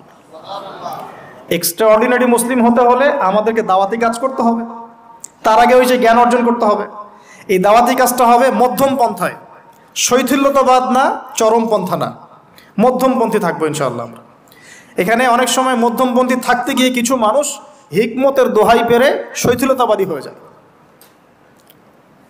আমি মনে বুঝাতে পারি না, কিছু মানুষ মধ্যম পন্থার দাওয়াতের কথা বলেও হিকমতের দোহাই দিয়ে কখনো কখনো শৈথিলতাবাদী হয়ে যান। এটাও ঠিক, ওটাও ঠিক, এটাও চলে, ওটাও চলে, এদিকে চলে আসে। আবার কিছু মানুষ মধ্যম পন্থার কথা বলে অনেক সময় খুব ওভার এগ্রেসিভ পদক্ষেপে চলে যান। দুটোই উম্মার জন্য ক্ষতিকর। এই জন্যই ক্লাসিক্যাল ওলামায়ে কেরামের সাথে পরামর্শ ভিত্তিক চলাফেরা করা উচিত। তাহলে তারা ডাইরেকশন দিতে পারবেন যে কোনটা এই প্রেক্ষাপটে করা উচিত, কোনটা করা উচিত না। তো নূহ আলাইহিস সালামের জীবন থেকে আমরা শিখছি দাওয়াতের মেহনত করতে হবে। এটা আমি আজকেও শিখলাম নতুন করে। নিজের মধ্যেই মনে হলো যে আমার সামনে যে ভাই গাড়ি ড্রাইভ করছেন তাকে তো দুটো কথা বলতে পারতাম, কেন বললাম না? যে ইমামের পিছনে নামাজ পড়ে আসলাম তাকে তো দুটো কথা বলতে পারতাম, কেন বললাম না? বলতে পারতাম যে ইমাম সাহেব আপনি শুনুন, নবী সাল্লাল্লাহু আলাইহি ওয়াসাল্লাম বলেছেন দুনিয়ার সবচাইতে নিকৃষ্ট চোর হচ্ছে সে ব্যক্তি যে রুকু সেজদা ঠিক মতো আদায় করে না। চুরি করলে চোরের হাত কেটে ফেলতে হয়। যদি কেউ আমার ফোনটা চুরি করে, ইসলামিক লস কি বলছে? তার হাতটা কেটে ফেলতে হয়। আর নবীজি বলছেন সবচেয়ে নিকৃষ্ট চোর সে ব্যক্তি যে ব্যক্তি রুকু সেজদা ঠিক মতো আদায় করে না। তো আমরা এরকম দাওয়াতের অনেক ক্ষেত্র পাই। নিজেও ফিল করলাম যে না, আসলে মনে হয় আমি পরিপূর্ণ দায়ী হতে পারছি না। আমি তো যে বিমানে আসলাম তার কেবিন ক্রুদেরকে দাওয়াত দিতে পারতাম, অ্যাটলিস্ট শালীনতার একটা আয়াত শোনাতে পারতাম যে এই পোশাকগুলো মেয়েদের পরা উচিত নয়। যে পোশাকটা আপনি পরে আছেন, আকাশে উঠছি, সুবহানাল্লাহ, 1 সেকেন্ডের মধ্যে প্লেন ক্র্যাশ করতে পারে। Possible or not possible? 1 সেকেন্ডের মধ্যে। সেখানে আমি কিভাবে আল্লাহর জিকির বাদ দিয়ে বেহায়াপনায় লিপ্ত হতে পারি? বিশ্বাস করেন, হয়তোবা আমি একটু দুর্বল মনের মানুষ কিনা জানি না, কিন্তু আমি এয়ারে উঠলে আমার সবসময় ফিকির থাকে লা ইলাহা ইল্লাল্লাহ লা হাওলা ওয়ালা কুওয়াতা ইল্লা বিল্লাহ আস্তাগফিরুল্লাহ ওয়া আতুবু ইলাইহি। মানে আমি মনে হয় যে আল্লাহ পাক ধরে রেখেছেন আমাকে, এটা ফিল করে আল্লাহ ধরে রেখেছেন বলে যেতে পারছি। ওখানে আমরা কিভাবে নগ্নতা প্রদর্শনী করতে পারি, কিভাবে করতে পারি? তো দাওয়াতের অনেক ক্ষেত্র সামনে আসে। আপনার সন্তানকে, আপনার স্ত্রীকে, আপনার প্রতিবেশীকে, ড্রাইভারকে, সবজিওয়ালাকে আমরা দাওয়াত দিতে পারি। বাট আমি মনে হচ্ছে যে আমি আসলে কথাটা বলছি বড় গলায়, আমি এখন নিজেও এটা হতে পারি নাই।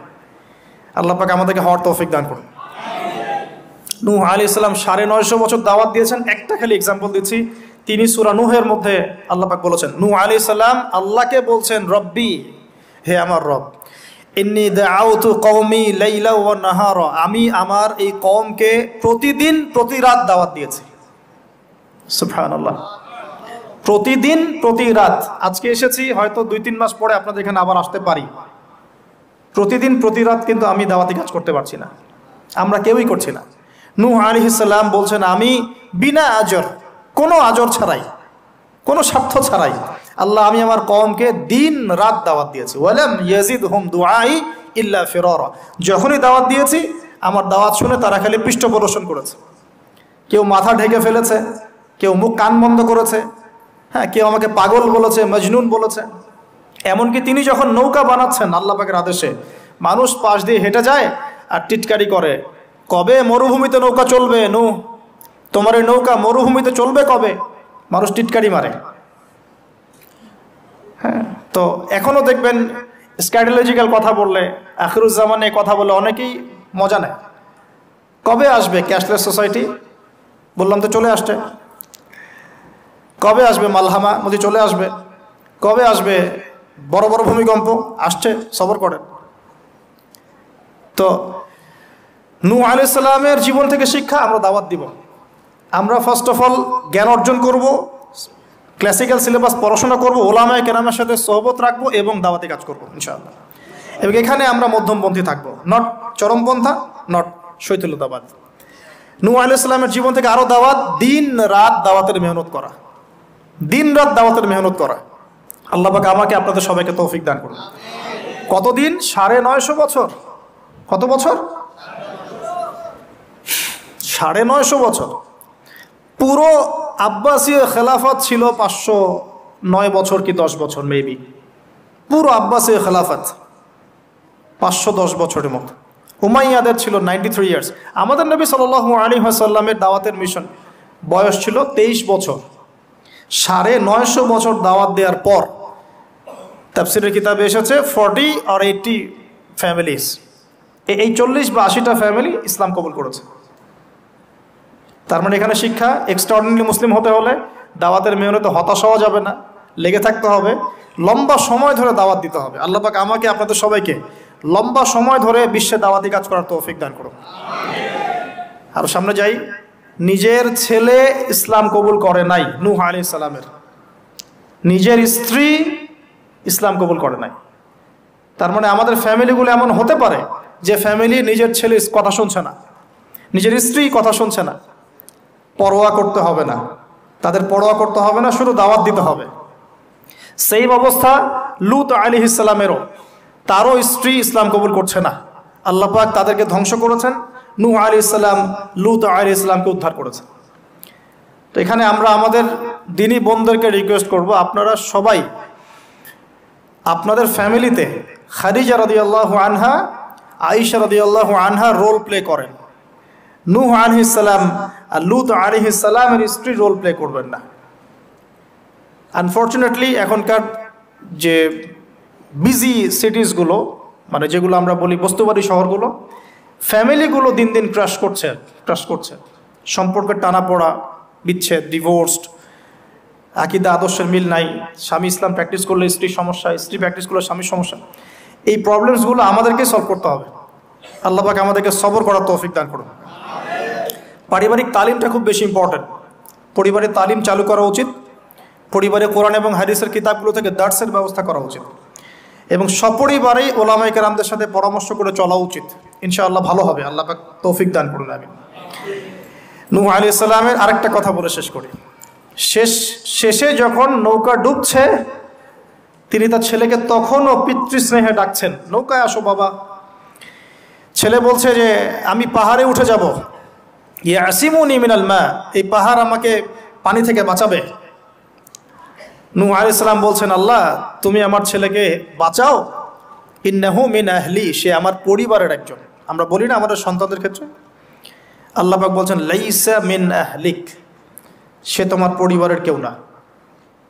এখানে একটু হার্ড লাইনে যেতে হবে আমাদেরকে। অনেক সময় আমরা আমাদের ফ্যামিলির মধ্যে এমন কিছু মানুষকে পাই যারা টোটালি ইসলামকে ডিসকারেজ করেন, অস্বীকার করেন, নাস্তিকতায় লিপ্ত থাকেন, ইসলামের বেসিক ফান্ডামেন্টালগুলোকে ডিনাই করেন। এই ব্যাপারে কঠোর হওয়া উচিত। আল্লাহ পাক আমাদেরকে বোঝার তৌফিক দান করুন। পাতা উল্টালে এরপর একজন নবীর নাম আসে না, আসে একজন নেতার নাম। মুসা আলাইহিস সালামকে আল্লাহ পাক একটা বিজয় অভিযান দিয়েছিলেন বাইতুল মাকদাস, অনেকে বলেন মাকদিস, আমাদের দি স্টেট অফ ইসরায়েল যেটা দখল করে আছে আর কি। এটা নিয়ে তো অনেক বলেছি আগে, আজকে আর বলছি না। পৃথিবীতে সবচেয়ে বড় জালেম সভ্যতা যদি কেউ থেকে থাকে এটা সেটা। এর চেয়ে বড় জালেম আমি আমার জীবনে কখনো দেখি নাই, ইতিহাসে পড়িও নাই, কোনোদিনও পড়ি নাই। নির্মমভাবে দিনের পর দিন, মাসের পর মাস নয়, বছরের পর বছর নির্যাতনের স্টিম রোলার চালাচ্ছে। বিশ্ববাসী তাকিয়ে তাকিয়ে দেখছে, কারো কিচ্ছু বলার নাই, যেন কারো কিচ্ছু করার নাই। তো এই জায়গায় বিজয় অভিযানে পাঠানো হচ্ছে মুসা আলাইহিস সালামকে, কিন্তু তিনি তার কওমের জন্য একজন নেতা নির্বাচন করছেন। তার কওম বলছে আমাদেরকে একজন নেতা দিন যার আন্ডারে থেকে আমরা আমালেকা সম্প্রদায়ের বিরুদ্ধে যুদ্ধ করব। এখন মুসা আলাইহিস সালাম বলছেন আল্লাহ পাক যদি কোনো নেতা দেন, তোমরা যদি আবার পালানো শুরু করো। কারণ বনু ইসরাইল সম্পর্কে তার খুব মারাত্মক কিছু অভিজ্ঞতা আছে। ফেরাউনের কবল থেকে মুক্তি পাওয়ার পরে বাছুর পূজা শুরু করেছে। তোমরা তো এই আদেশ আসলে পিছনে পালানো শুরু করবা। তারা বলল না, আমরা পালাবো না, আমরা অবশ্যই সামনে অগ্রসর হব। কেন পালাবো? আমাদের জান মাল দিয়ে আমরা প্রয়োজনে ফাইট করব এবং আমরা আমাদের স্ত্রী সন্তানদেরকে রক্ষা করব। আমাদের বাড়িঘর তারা লুটপাট করছে, আমরা ওদেরকে প্রতিহত করব। অনেক কথা বলেছে, সূরা বাকারাতেই পাবেন আপনি ইনশাআল্লাহ। তো আল্লাহ রাব্বুল আলামিন একজন ব্যক্তিকে সেখানে নেতৃত্ব দিলেন, তার নাম তালুত। কি নাম ভাইয়া? তালুত। এবং তালুতের আন্ডারে যুদ্ধ করছেন একজন ছোট বলছি কারণ তখন তার বয়স 12 থেকে 14 বছর।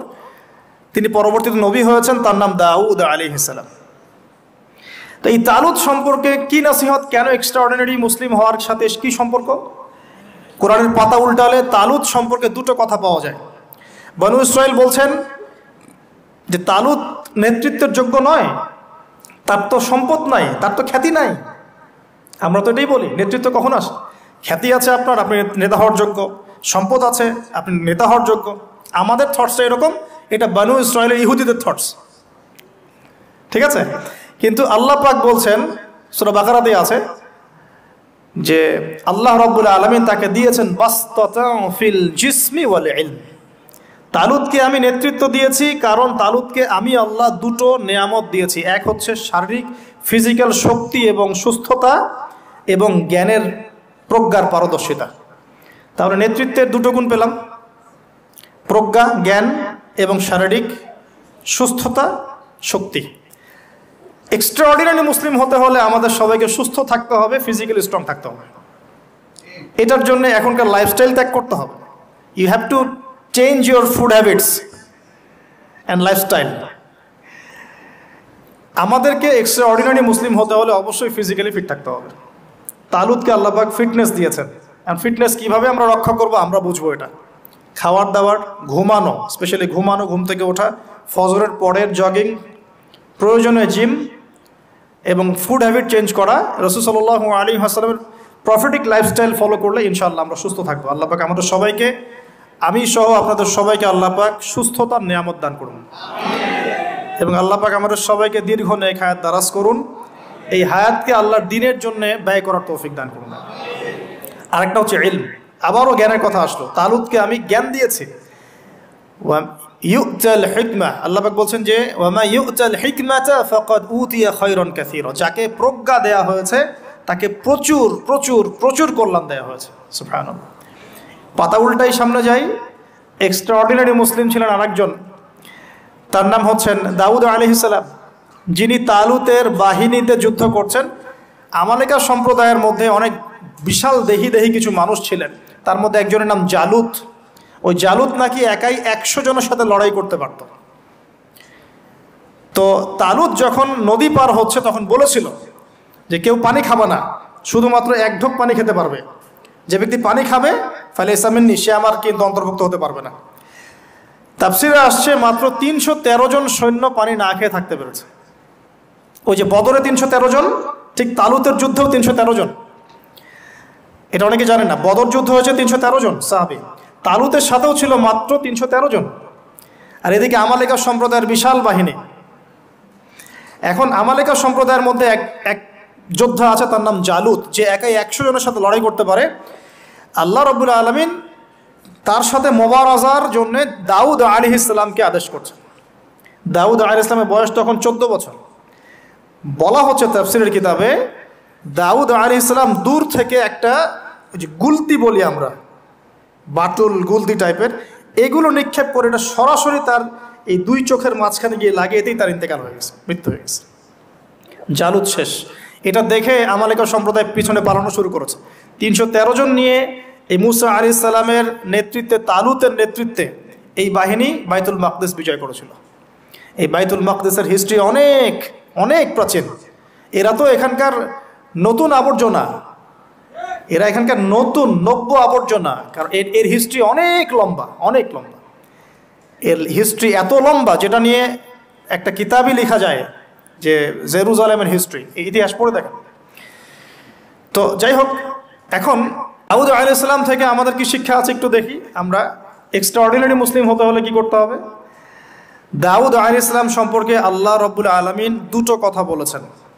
এক, আল্লাহ রাব্বুল আলামিনের কাছে দাউদ আলাইহিস সালামের নামাজ অনেক অনেক বেশি পছন্দের ছিল, এবং আল্লাহ রাব্বুল আলামিন দাউদ আলাইহিস সালামের রোজাটা অনেক বেশি পছন্দ করতেন। আমরা কি জানি তিনি কেমন করে রোজা রাখতেন? একদিন রোজা রাখতেন, পরের দিন রাখতেন না, তারপরে আবার রাখতেন, তারপর রাখতেন না, তারপর আবার রাখতেন, তারপর রাখতেন না। এইভাবে তিনি সারা বছর রোজা রাখতেন, সুবহানাল্লাহ।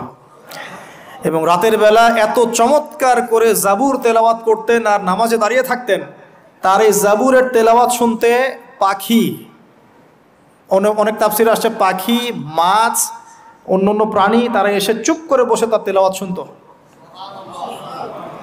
এগুলো কোনো গাল গল্প নয়। বিশ্বাস করেন আল্লাহ পাকের এই পৃথিবীতে যত মাখলুক আছে সবাই আল্লাহর ইবাদত করে, সবাই। আল্লাহ পাক তো আমার নামাজের মুখাপেক্ষী নন। আসমান নামাজ পড়ছে, জমিন নামাজ পড়ছে, চন্দ্র সূর্য নামাজ পড়ছে, পাহাড় পর্বত নামাজ পড়ছে। একজন সুফি পীর সাহেবের সাথে সাক্ষাৎ হয়েছিল, তিনি বলেছেন যে আমাদের বডির মধ্যে যে কীটপতঙ্গগুলো থাকে সেগুলো তাসবিহ পাঠ করে। তো আল্লাহ পাক তো আমার নামাজের মুখাপেক্ষী নন। তো এখান থেকে এক্সট্রা অর্ডিনারি মুসলিম হতে হলে, আহসান হতে হলে আমাদেরকে নামাজ ঠিক করতে হবে। আল্লাহ পাক আমাদের সবাইকে দাউদ আলাইহিস সালামের মতো সুন্দর করে নামাজ পড়ার তৌফিক দান করুন। আর দাউদ আলাইহিস সালামের এই সুন্নতের উপর আমল কে করেছেন সবচেয়ে বেশি? আমাদের নবী মুহাম্মদ সাল্লাল্লাহু আলাইহি ওয়াসাল্লাম। অ্যাটলিস্ট আমরা তার উম্মত, তার মতো করে নামাজটা তো পড়তে শিখব।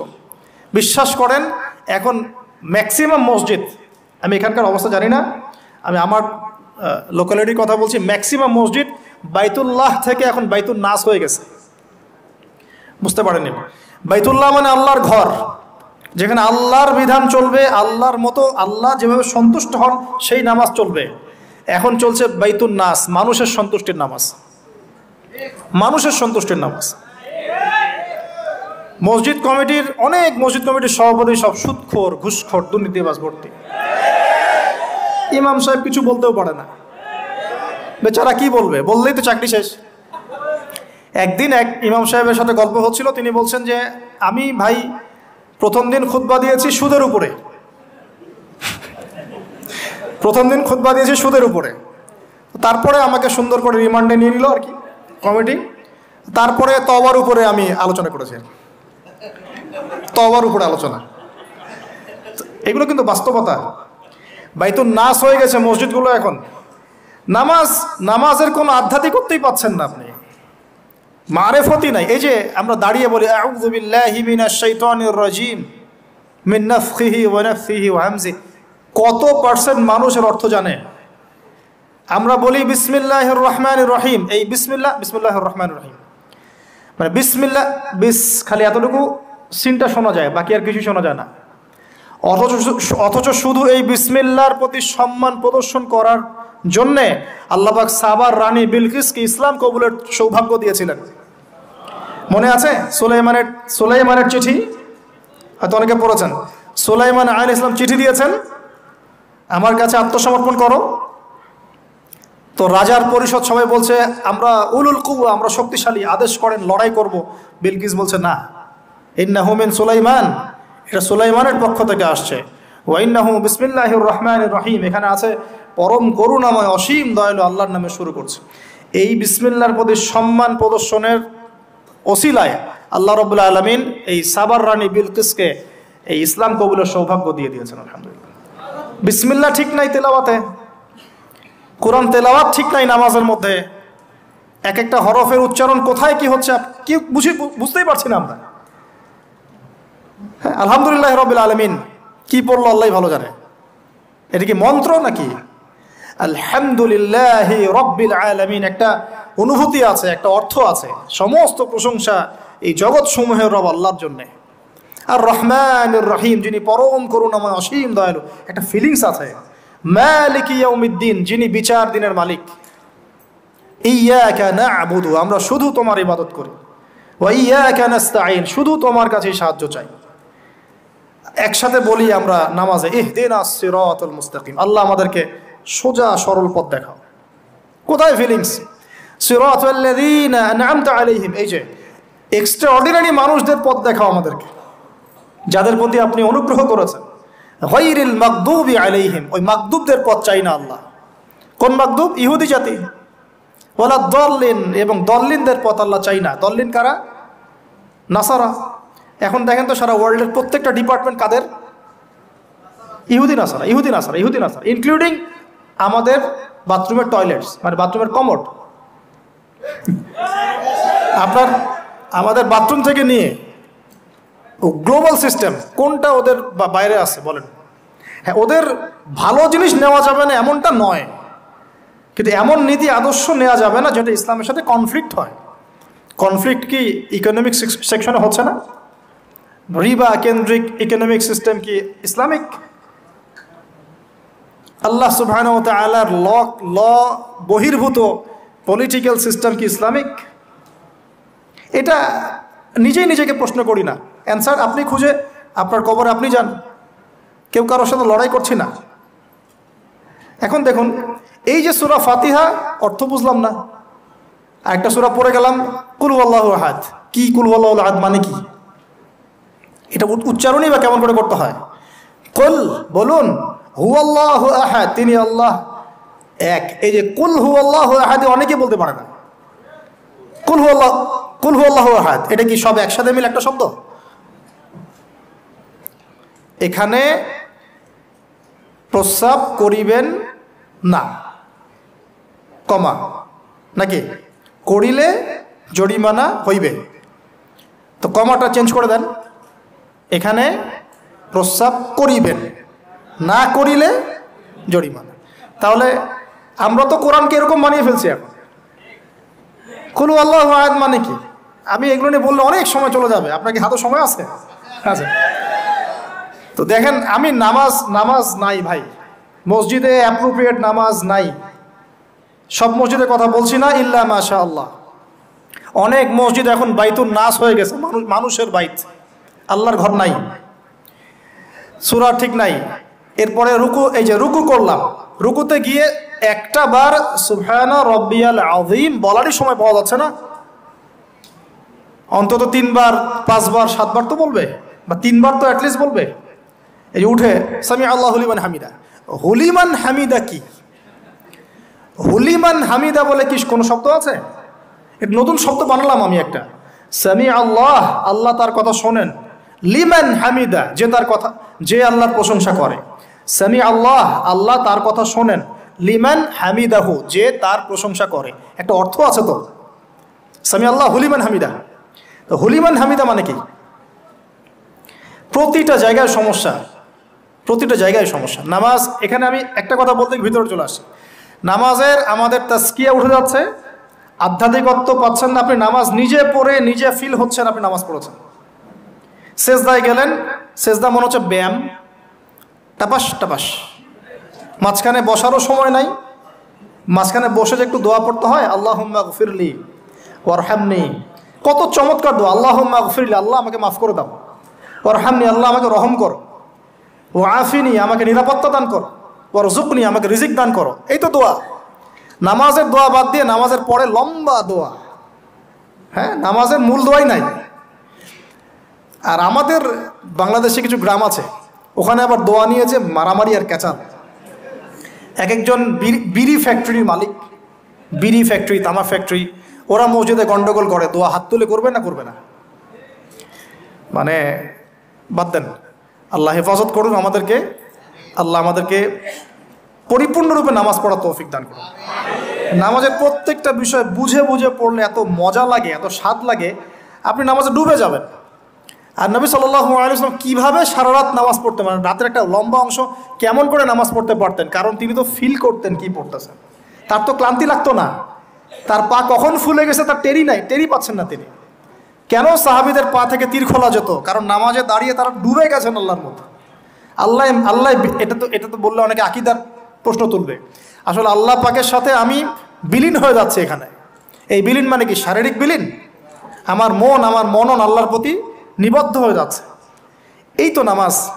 এই নামাজ মেরাজুল মুমিন বলে না, আল্লাহর মুমিনদের জন্য মেরাজ, নামাজটাই তো মুমিনদের জন্য মেরাজ। তো মেরাজ মানে কি? সাক্ষাৎ, দেখা সাক্ষাৎ। তা আমাদের নামাজে তো আল্লাহর কোনো ফিলিংসই আসছে না। সেজদা করছে, সেজদায় নবীজি বলেছেন বেশি বেশি দোয়া করো, কারণ সেজদায় যে দোয়াটাই করবা কবুল হয়ে যাবে ইনশাআল্লাহ। তো সেজদায় তাসবিহ পড়ারই টাইম পাচ্ছি না, দোয়া করব কখন? একটা দোয়া করতে গিয়ে দেখলাম ইমাম সাহেব তাশাহুদ শুরু করে দিয়েছে, আর আমি তাশাহুদ ধরতে গিয়ে দেখলাম তাশাহুদ শেষ করতে করতে সালাম শেষ, আমার দরুদ শরীফ বাকি আছে। তো ওই জন্য বিশ্বাস করেন আমি নামাজটা আবার দৌড়ায় পড়ে আসছি, মাগরিবের নামাজ। ছোট ভাইকে নিয়ে বললাম পাশে দাঁড়া, নামাজ হয় নাই। কেন হয় নাই? রুকু সেজদা করতে পারি নাই, নামাজ হবে কিভাবে? এক ওয়াক্ত নামাজ চলে গেল, এই এক ওয়াক্ত নামাজ কি আমার জীবন আবার ফিরে আসবে কিনা? আর আপনারাই বলেন তো, কিয়ামতের মাঠে সবচেয়ে প্রথম কোন আমলের হিসাব হবে? আমার এই বড় বড় কথা, দিন কায়েম, জিহাদ, এই সেই, হাবি জাবি, অনেক বড় বড় কথা, নামাজ ঠিক নাই, কি হবে? ফায়দা আছে কোনো? এই জিনিসটা যদি আমাদের সমাজ থেকে আস্তে আস্তে বিদায় নিতে থাকে তাহলে তো সমস্যা। আল্লাহ পাক আমাদের সবাইকে পরিপূর্ণ নামাজি হওয়ার তৌফিক দান করুন। একটা কথা বলতে গিয়ে অনেক ভিতরে চলে আসলাম। দাউদ আলাইহিস সালামের নামাজ আল্লাহর কাছে অনেক প্রিয় ছিল,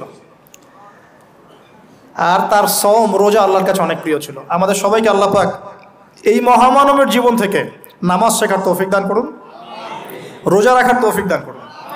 এবং কোরআন, তিনি জাবুর তেলাওয়াত করতেন, এত মধুর সুরে তেলাওয়াত করতেন, পাখি এসে তার তেলাওয়াত শুনতো, মাছ এসে তেলাওয়াত শুনতো। আমাদের তেলাওয়াত তো মাশাআল্লাহ করলে মানুষ বিরক্ত হচ্ছে, আমাদের তেলাওয়াত শুনে মানুষ বিরক্ত হচ্ছে।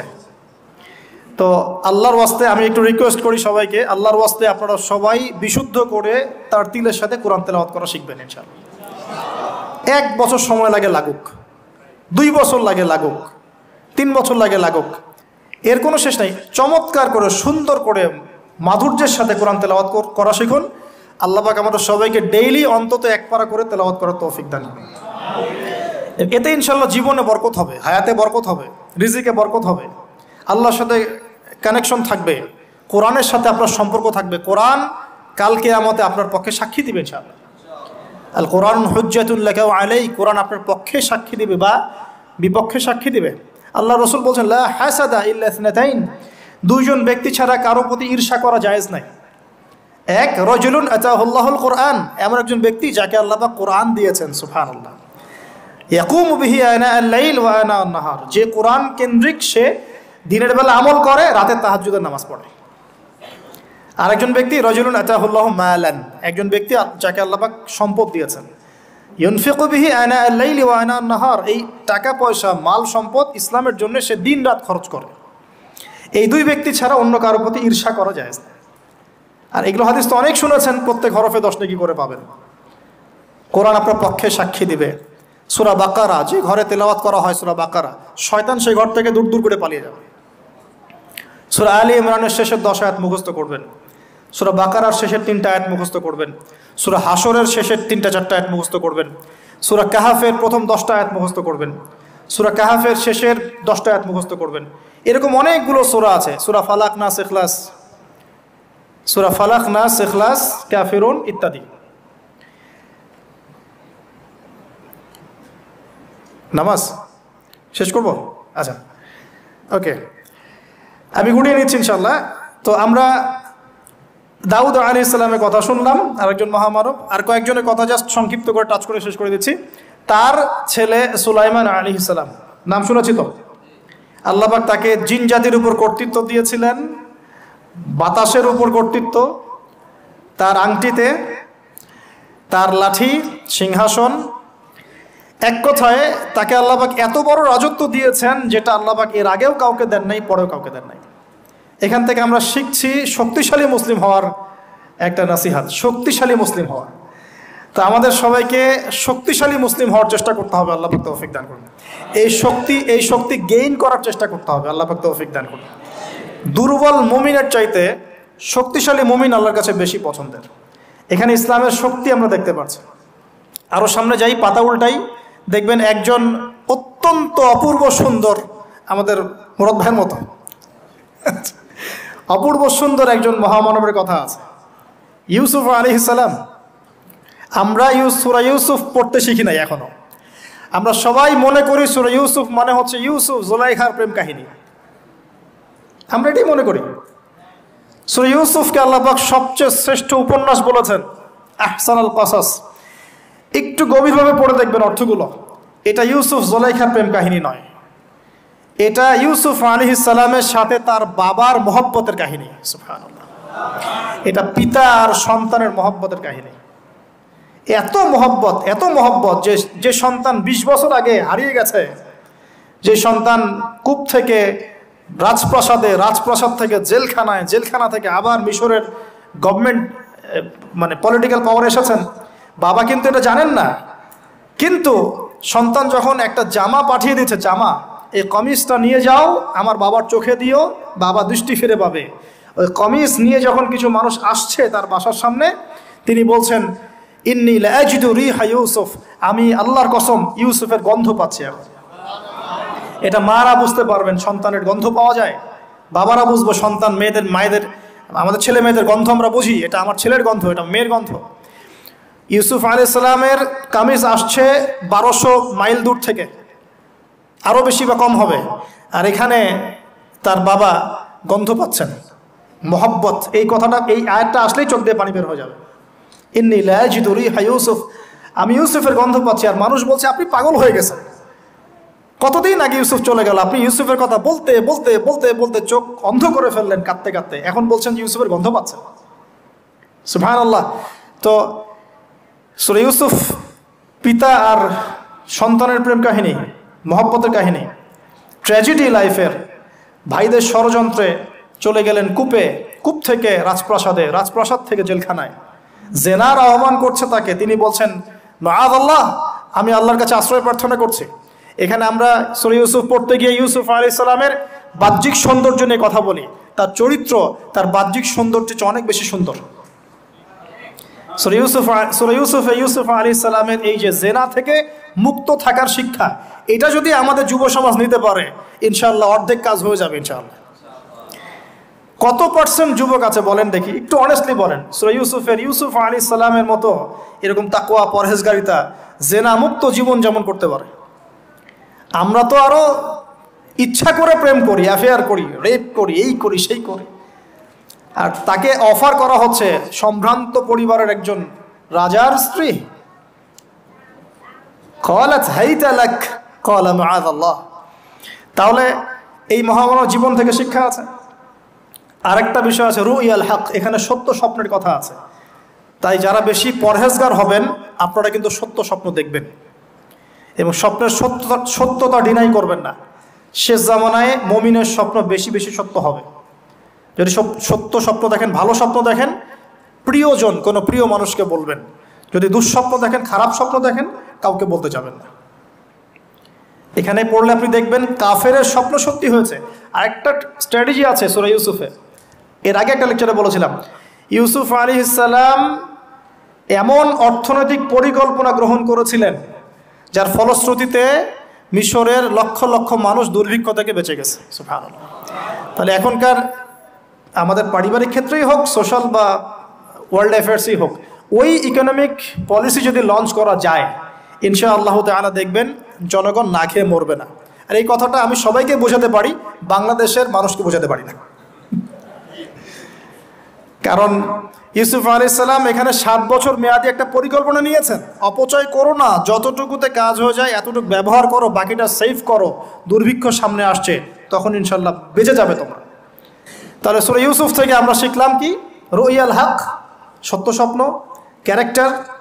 আমরা শিখলাম এখানে চরিত্র পবিত্র রাখার ব্যাপার। শিখলাম পারিবারিক বাবা সন্তানের মহব্বত। এক্সট্রাঅর্ডিনারি মুসলিম হতে হলে এগুলো দরকার আছে। একটু সামনে যান, একজন ব্যক্তির নাম বলছি, ইউনুস আলাইহিস সালাম। নাম শুনেছেন কিনা? আমরা সবাই জানি তিনি মাছের পেটে ছিলেন। কেন ছিলেন এটা অনেকে জানি না। কেন? তিনি আল্লাহ পাক তাকে ওই পরীক্ষায় ফেলেছেন, 3 দিন 3 রাত মাছের পেটে। তখন তিনি কি দোয়া করছেন? লা ইলাহা ইল্লা আনতা সুবহানাকা ইন্নী কুনতু মিনাজ জালিমিন। আল্লাহ পাক বলছেন সূরা সফফাতের মধ্যে, তিনি যদি এই দোয়াটা না পড়তেন, লা লাবিসা ফি বাতনিহি ইলা ইয়াউমি ইউবআসুন, কিয়ামত পর্যন্ত তিনি মাছের পেটে থাকতেন। নাউজুবিল্লাহ। তাহলে এখান থেকে আমরা শিখলাম জীবনে অনেক চড়াই উতরাই আসবে, সবর করতে হবে। দাওয়াতের মেহনতে সবর করতে হবে। মানুষ কবুল করলো করলো না দেখার দরকার নাই, আমি আমার গতিতে দাওয়াত দিতে থাকবো। আর বিপদ আপদ যদি চলে আসে, দোয়া ইউনুস পড়বো, বলবো লা ইলাহা ইল্লা আনতা সুবহানাকা ইন্নী কুনতু মিনাজ জালিমিন। আল্লাহ পাক যে কোনো বিপদ দূর করে দিবেন ইনশাআল্লাহ। সাক্ষাৎ মউত থেকে আল্লাহ পাক এই দোয়া পড়লে বাঁচাতে পারেন। এটা কি মৃত্যুর মুখোমুখি ছিলেন না মাছের পেটের মধ্যে? ওখানে কিন্তু মাছ যখন বমি করে দিয়ে গেছে তীরে, তখন সেখানে লাউ গাছ উৎপন্ন করা হয়েছে, লাউ গাছ। তো এটাতে আপনারা বুঝে ফেলেন যে এর সাথে কি সম্পর্ক আছে। তো ইউনুস আলাইহিস সালামের জীবন থেকে শিক্ষা কি? এই দোয়া পড়বো, লা ইলাহা ইল্লা আনতা সুবহানাকা ইন্নী কুনতু মিনাজ জালিমিন। আরেকজন নবীর নাম আইয়ুব, মহামানব, অনেক দিন অসুস্থ, মনে আছে? দীর্ঘদিন অসুস্থ। এখানে একটা কথা বড় লোভ সামলাতে পারছি না, সালাত আমরা একসাথে পড়বো ইনশাআল্লাহ। আচ্ছা, সেটা হচ্ছে আইয়ুব আলাইহিস সালাম কখন এই দোয়া করেছেন? রব্বি আন্নী মাসানিয়াদ দুররু ওয়া আনতা আরহামুর রাহিমিন। রোগ যখন আস্তে আস্তে আস্তে তার জিহ্বাতে এসেছে, জিহ্বা দিয়ে তার জিকির করতে কষ্ট হচ্ছে, তখন তিনি বলছেন, আল্লাহ আমাকে অনেক দুঃখ দুর্দশা স্পর্শ করেছে, আমি জিকিরটা ঠিক মতো করতে পারছি না, আল্লাহ আমাকে শেফা দান করো। সুবহানাল্লাহ। এখন আল্লাহ রাব্বুল আলামিন তাকে গোসল করালেন, সুস্থতা লাভ করলেন, তাকে আহাল পরিবার দিলেন, আরোগ্য দান করলেন। শিক্ষা জীবনে যত বড়ই রোগ ব্যাধি বিপদ আপদ বালা মুসিবত আসুক না কেন, এই দোয়াটা পড়বো, আশাহত হব না, হতাশ হব না, আল্লাহর প্রতি সুধারণা রাখবো, দোয়া করবো রব্বি আন্নী মাসানিয়া দুর ওয়া আনতা আরহামুর রাহিমিন। ইনশাআল্লাহ শেফা হয়ে যাবে। সেই লোভনীয় কথাটা এটা, আইয়ুব আলাইহিস সালামের শরীরে রোগ ছিল, কলবে কি রোগ ছিল? আইয়ুব আলাইহিস সালামের কলবে কি রোগ ছিল? রোগটা দেহে ছিল। এখন 1 মিনিটের জন্য যদি আমরা আমাদের পোশাকটাকে চেঞ্জ করি, দেহটাকে কলবের পোশাক দেই, কলবটাকে দেহের পোশাক দেই, বলেন তো কত % মানুষ সুস্থ থাকবে? কথাটার ভিতরে ঢোকেন। মনে করেন আমাদের 2টা পোশাক, বাইরের দেহের পোশাক, একটা ভিতরে কলবের পোশাক। দেহে আমরা এখন সুস্থ সবাই, তাই তো? এখন এই দেহটাকে আমরা কলবের রূপ দিলাম, কলবটাকে আমরা দেহের রূপ দিলাম। এখন দেখেন তো কত % মানুষ সুস্থ আছে? আমাদের মধ্যে 99% মানুষ অসুস্থ না এখন? বিকজ আমাদের সবারই কলব অসুস্থ। এই কলবের মধ্যে হিংসা আছে, বিদ্বেষ আছে, জেনা আছে, পরকীয়া আছে, লোভ আছে, লালসা আছে, কি নাই? তাহলে বলেন তো আইয়ুব আলাইহিস সালামের এই দোয়া পড়ার সবচেয়ে বেশি হকদার কে? তিনি না আমরা? বুঝতে পারছেন না? ওই দোয়াটার উপর আমল করার সবচেয়ে বড় হকদার কার? কার বেশি প্রয়োজন, আমাদের না তার? ব্যাস আমরা এখন আমাদের নামাজে দোয়া পড়ব, রব্বি আন্নি মাসানিয়া দুররু ওয়া আনতা আরহামুর রাহিমিন। আল্লাহ আমাদের কলবে রোগ হয়ে গেছে, আল্লাহ তুমি আমাদের এই রোগ থেকে শেফা দান করো। কারণ কলব শেফা না হলে কোনোদিনও আমাদের আমল কিন্তু কবুল হচ্ছে না। কলবের মধ্যেই সমস্যা থাকলে আমল কবুল হচ্ছে না। আল্লাহ মাফ করুক আমাদেরকে।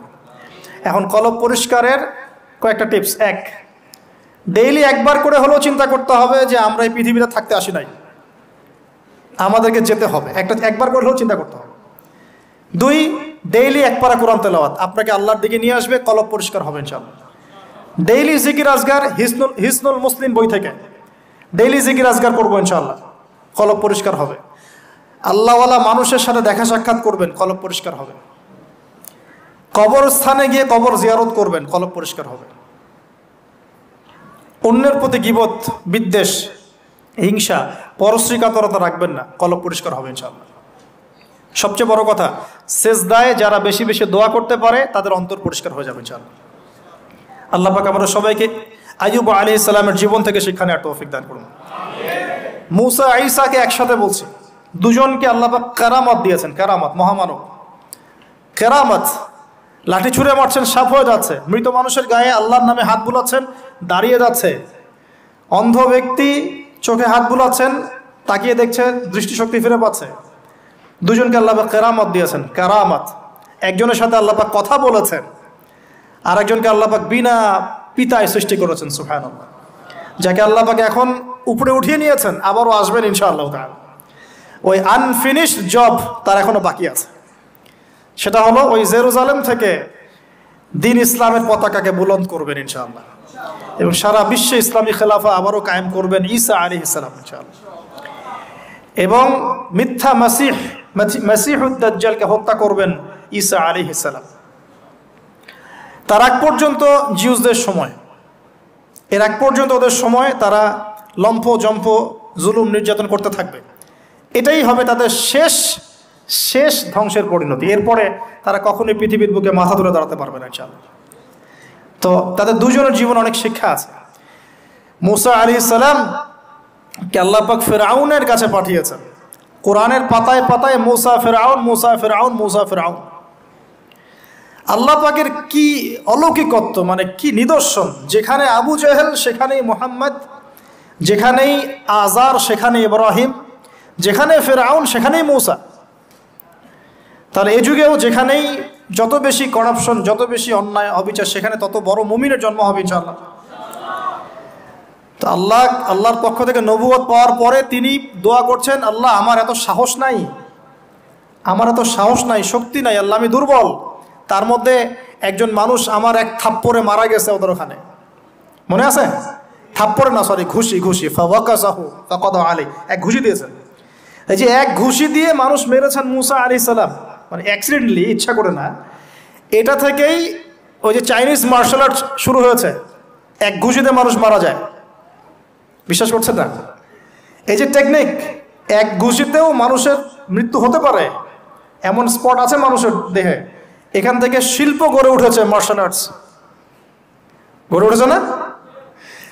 তো মুসা আলাইহিস সালাম বলছেন, আল্লাহ আমার এই সমস্যা। আল্লাহ বলছেন এই দোয়া করো, রব্বিশ রহলি সদরি। আমরা কি দোয়া করবো তাহলে? রব্বিশ রহলি সদরি, আল্লাহ আমার এই কলিজাটা বড় করে দাও। মানে আমার কলিজা বড় করো মানে কি? সাহস বাড়িয়ে দাও। দিনের দাওয়াত দেওয়ার জন্য কি লাগে? সাহস। আমার সাহস বাড়িয়ে দাও। একজন আলেম বলেছিলেন 3টা জিনিস লাগে, জ্ঞান, সাহস, ধৈর্য। দিনের দাওয়াত দিতে এবং দিন বিজয় করতে 3টা জিনিস লাগবে, জ্ঞান, সাহস, ধৈর্য। এবং সেই আলেম আপনাদের খুব পরিচিত একজন, তার নাম বলছি না এখন।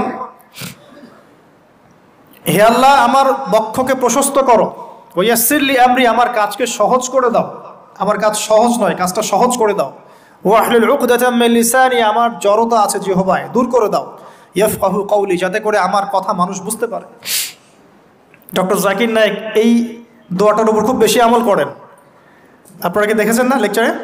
এই দোয়াটার ব্যাপক ফজিলত আছে ইনশাআল্লাহ। এই দোয়ার উপর যারা আমল করবে, আল্লাহ পাক তাকে প্রশস্ত সদর দিবেন, জ্ঞান দিবেন, সাহস দিবেন ইনশাআল্লাহ। দাওয়াতের ক্ষেত্রে সে মানে না জড়তা মুক্ত কথা বলতে পারবে ইনশাআল্লাহ।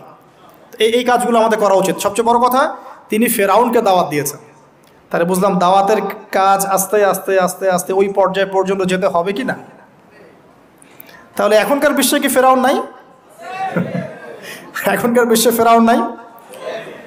অল্প কিছু জায়গা বাদ দিয়ে ম্যাক্সিমামই তো ফেরাউন। অল্প কিছু জায়গা বাদ দিয়ে ম্যাক্সিমামই ফেরাউন, হামান, কারুন, নমরুদ। আর এই কথাটা বলার সৎসাহস থাকা উচিত। কোন কোন দৃষ্টিকোণ থেকে বলা হচ্ছে? বিকজ আল্লাহ পাকের আইন আপনি মানছেন না। আল্লাহ পাকের কোরআনের পাতায় পাতায় এরকম কিন্তু অনেক, প্রায় 25 জন মহামানব পাবেন আপনি। আমি অল্প কয়েকজনের কথা বলতে পেরেছি। এই কথাগুলো কাকে বলা হচ্ছে, এই শিক্ষাগুলো কাকে দেয়া হচ্ছে, এই মেসেজগুলো আল্লাহ পাক কাকে দিচ্ছেন, কাদেরকে দিচ্ছেন? উত্তর, নবী সাল্লাল্লাহু আলাইহি ওয়াসাল্লামকে, তার সাহাবীদেরকে, তার পুরো উম্মাহকে। তাই তো? এখন আমাদের নবী সাল্লাল্লাহু আলাইহি ওয়াসাল্লাম কি এই বিষয়গুলোর উপর আমল করেছেন কি করেন নাই? দেখেন, 23 বছরের জীবন, প্রথম 3 বছর গোপনে গোপনে দাওয়াত দিয়েছেন। এই 3 বছরে আবু বকর, ওসমান, ওমর পড়ে এসেছেন। আবু বকর, ওসমান, আব্দুর রহমান বিন আউফ, সাইদ ইবনে হারেসা, বেলাল ইবনে রাবাহ, আব্দুল্লাহ বিন মাসউদ, তালহা বিন উবাইদুল্লাহ, এরকম সাহাবীরা তৈরি হয়েছেন। ওমর রাদিয়াল্লাহু আনহু সপ্তম অষ্টম নববী বছরের দিকে এসেছেন আর কি। যাই হোক, প্রথম 3 বছর তিনি গোপনে দাওয়াত দিয়েছেন। পরবর্তী বছরগুলোতে তিনি প্রকাশ্যে দাওয়াত দেওয়া শুরু করেছেন। যখনই প্রকাশ্যে দাওয়াত দিয়েছেন, সমাজের মানুষ তাকে নির্মমভাবে অত্যাচার করেছে। তাকে সারা জীবনে 15টা গালি খেতে হয়েছে, তাকে 16 বার হত্যা করার চেষ্টা করা হয়েছে। এক পর্যায়ে সাহাবীদেরকে নির্যাতন সহ্য করতে করতে আবিসিনিয়ায়, হাবাসায় হিজরত করতে হয়েছে। আমার কাছে তো মালয়েশিয়া একটা আবিসিনিয়া মনে হয়। এখন সবাই একটা সেফ জোন হিসেবে এখানে হিজরত করছেন, ইসলামিক পরিবেশ হিসেবে। মাথায় আমরাও এগুলো নিয়ে চলি। যদি কখনো দেখি যে আর কিছুই করার নাই, তো ভাই আমার জন্য একটা জায়গা করে দিয়ে, ঠিক আছে? কিন্তু আমি বড় স্বপ্ন দেখি। আমরা ফাইট করতে চাই। আমরা ফাইট মানে কুস্তি লড়তে চাই না। আমরা আদর্শ দিয়ে লড়াই করতে চাই, সমাজ পরিবর্তন করতে চাই। ব্যক্তি পর্যায়ক্রমে ব্যক্তি, পরিবার, সমাজ, এক পর্যায়ে ইনশাআল্লাহ আমরা এমপি মন্ত্রীদেরকে দাওয়াত দিব। তারা যদি ইসলাম কবুল করেন, কালিমার পতাকার ছায়াতলে আসেন, তারাই থাকবেন সম্মানিত ইনশাআল্লাহ। নবী সাল্লাল্লাহু আলাইহি ওয়াসাল্লাম কি ক্ষমতা চেয়ে নিয়েছেন? বরং আবু জেহেলকে দাওয়াত দিয়েছেন, তুমি ইসলাম কবুল করো, তুমি ক্ষমতায় থাকবে, কোনো সমস্যা নেই। আবু লাহাব, তুমি ইসলাম কবুল করো। উতবা, সাইবা, রাবিয়া, তোমরা ইসলাম কবুল করো। তারা করে নাই বলেই তো বদর হলো। তারপরে সমাজ পরিবর্তন, একটা হাদিস আমাকে প্রেরণা যোগায়, সেটা হলো নবীজি বলছেন, তোমাদের সামনে এমন যুগ আসছে, জামানা সাবরিন, কঠিন সবরের জামানা। ওই যে বলেছে অনেকদিন আগে, ঈমান ধরে রাখাটা হাতের মধ্যে আগুন ধরে রাখার মতো হবে। ওই জামানায় যে ব্যক্তি আমার সুন্নতের উপরে, লিল মুতামাসসিক, আমার সুন্নতের উপরে একদম দৃঢ় থাকতে পারবে, আজরুনা 50 শাহীদাম মিনকুম, তোমাদের মধ্যে 50 জন শহীদ সাহাবীর নেকি পাবে ইনশাআল্লাহ। তো এই জন্য আমরা মাঠে ময়দানে কাজ করছি। করতে করতে করতে করতে যদি কখনো দেখা যায় যে না, আর পসিবল হচ্ছে না, কোনোভাবেই সম্ভব হচ্ছে না, সেক্ষেত্রে এরকম আবিসিনিয়ার মতো জায়গাগুলোতে চলে আসা ছাড়া কোনো অপশন নাই। তো আপনারা তো মাশাআল্লাহ ভালো পরিবেশে আছেন। এই পরিবেশে সাহাবীরা হিজরত করেছিলেন, ঠিক আছে? বাদশাহ নাজাশী খ্রিস্টান শাসক ছিলেন, মুসলিম ছিলেন না। তারপরেও তিনি তার রাজ্যের মধ্যে ন্যায় বিচার প্রতিষ্ঠা করেছিলেন। আর এখনকার মুসলিমদের কাছে ন্যায় বিচার পাওয়া যাচ্ছে না। আল্লাহ পাক আমাদেরকে হেফাজত করুন। এরপরে টার্নিং পয়েন্ট, মদিনা থেকে কিছু যুবক সাহাবী আসেন, আসাদ বিন জুরারাহ রাদিয়াল্লাহু আনহুর নেতৃত্বে। তারপরে তারা ফিরে যান, পরের বছর 12 জনকে নিয়ে আসেন, তারপরের বছর আসেন 75 জনকে নিয়ে। এরপরে বায়াতে আকবায়ে কুবরা হয়। বায়াত একটা বিষয় আছে ইসলামে, এটা তো উঠেই যাচ্ছে আস্তে আস্তে। এটা নিয়ে নিচ্ছে কিছু ভণ্ড পীর সাহেব, তাই না? কিন্তু অরিজিনালি কিন্তু ইসলামে একটা বায়াতের ব্যাপার আছে। তো নবী সাল্লাল্লাহু আলাইহি ওয়াসাল্লাম সেটা নিয়েছেন। নেয়ার পরে আল্লাহ পাক তাকে আদেশ করেছেন মদিনায় হিজরত করো। তখন তিনি মদিনায় হিজরত করে সেখানে গিয়ে মদিনা সনদ করা, মসজিদ নববী নির্মাণ করা, তারপরে ইহুদিদের সাথে চুক্তি করা, একটা রাষ্ট্র যেভাবে ফাংশন করে সব সেখানে হলো। তারপরে সামরিক অভিযান শুরু হলো আস্তে আস্তে। এই করতে করতে কিছু সারিয়া হলো, সারিয়া সাইফিল বাহর, সারিয়া আবুয়া, সারিয়া বুয়াত, এরকম অনেকগুলো সারিয়া হওয়ার পরে এক পর্যায়ে বদর যুদ্ধ হয়েছে। সরাসরি প্রথম বদর হয়নি, কিন্তু বদর যুদ্ধ জয়লাভ, পরে উহুদের যুদ্ধ পরের বছর, এই যুদ্ধের সাময়িক বিপর্যয়, তারপরে খন্দকে বাইন মানে ওরা কিন্তু ফিরে চলে গেল, আমাদের কোনো ক্ষতি করতে পারলো না। তারপরে নবী সাল্লাল্লাহু আলাইহি ওয়াসাল্লাম বলেন, আজকের পর থেকে আমরাই অগ্রগামী হব, ওরা আমাদেরকে আর কিছু করতে পারবে না। এরপরে সামরিক অভিযান বাড়লো, দাওয়াতের মেহনত বাড়লো, আস্তে আস্তে আস্তে আস্তে মাশাআল্লাহ মাত্র 8 বছর, মাত্র 8 বছর, 8 বছরের ব্যবধানে নবী সাল্লাল্লাহু আলাইহি ওয়াসাল্লাম প্রায় বিনা যুদ্ধে মক্কা জয় করলেন। কোন মক্কা? যে মক্কা থেকে আমাদেরকে চলে আসতে হয়েছে এক সময়। ইসলাম এভাবে বিজয় লাভ করেছে। আর আমাদের জন্য নবী সাল্লাল্লাহু আলাইহি ওয়াসাল্লামের এই মহামানবের জীবনেই হচ্ছে উসওয়াতুল হাসানা। আমাদের জন্য কিন্তু আগেকার মহামানবরা উসওয়াতুল হাসানা নন, যাদের কথা আমরা আলোচনা করলাম তাদের থেকে আমরা শিক্ষা নিচ্ছি, কিন্তু আমাদের উসওয়াতুল হাসানা হচ্ছেন নবী সাল্লাল্লাহু আলাইহি ওয়াসাল্লাম। তার এই সিরাত, তার এই জীবনী পড়লে আমরা আমাদের ব্যক্তি জীবন, দাওয়াতের জীবন, পারিবারিক জীবন, কখন কি করতে হবে, এই পুরো বিষয়টা আমরা খুব ভালো করে আয়ত্ত করতে পারব। আল্লাহ রাব্বুল আলামিন আমাদের সবাইকে নবী সাল্লাল্লাহু আলাইহি ওয়াসাল্লামের জীবন থেকে শিক্ষা নেওয়ার তৌফিক দান করুন।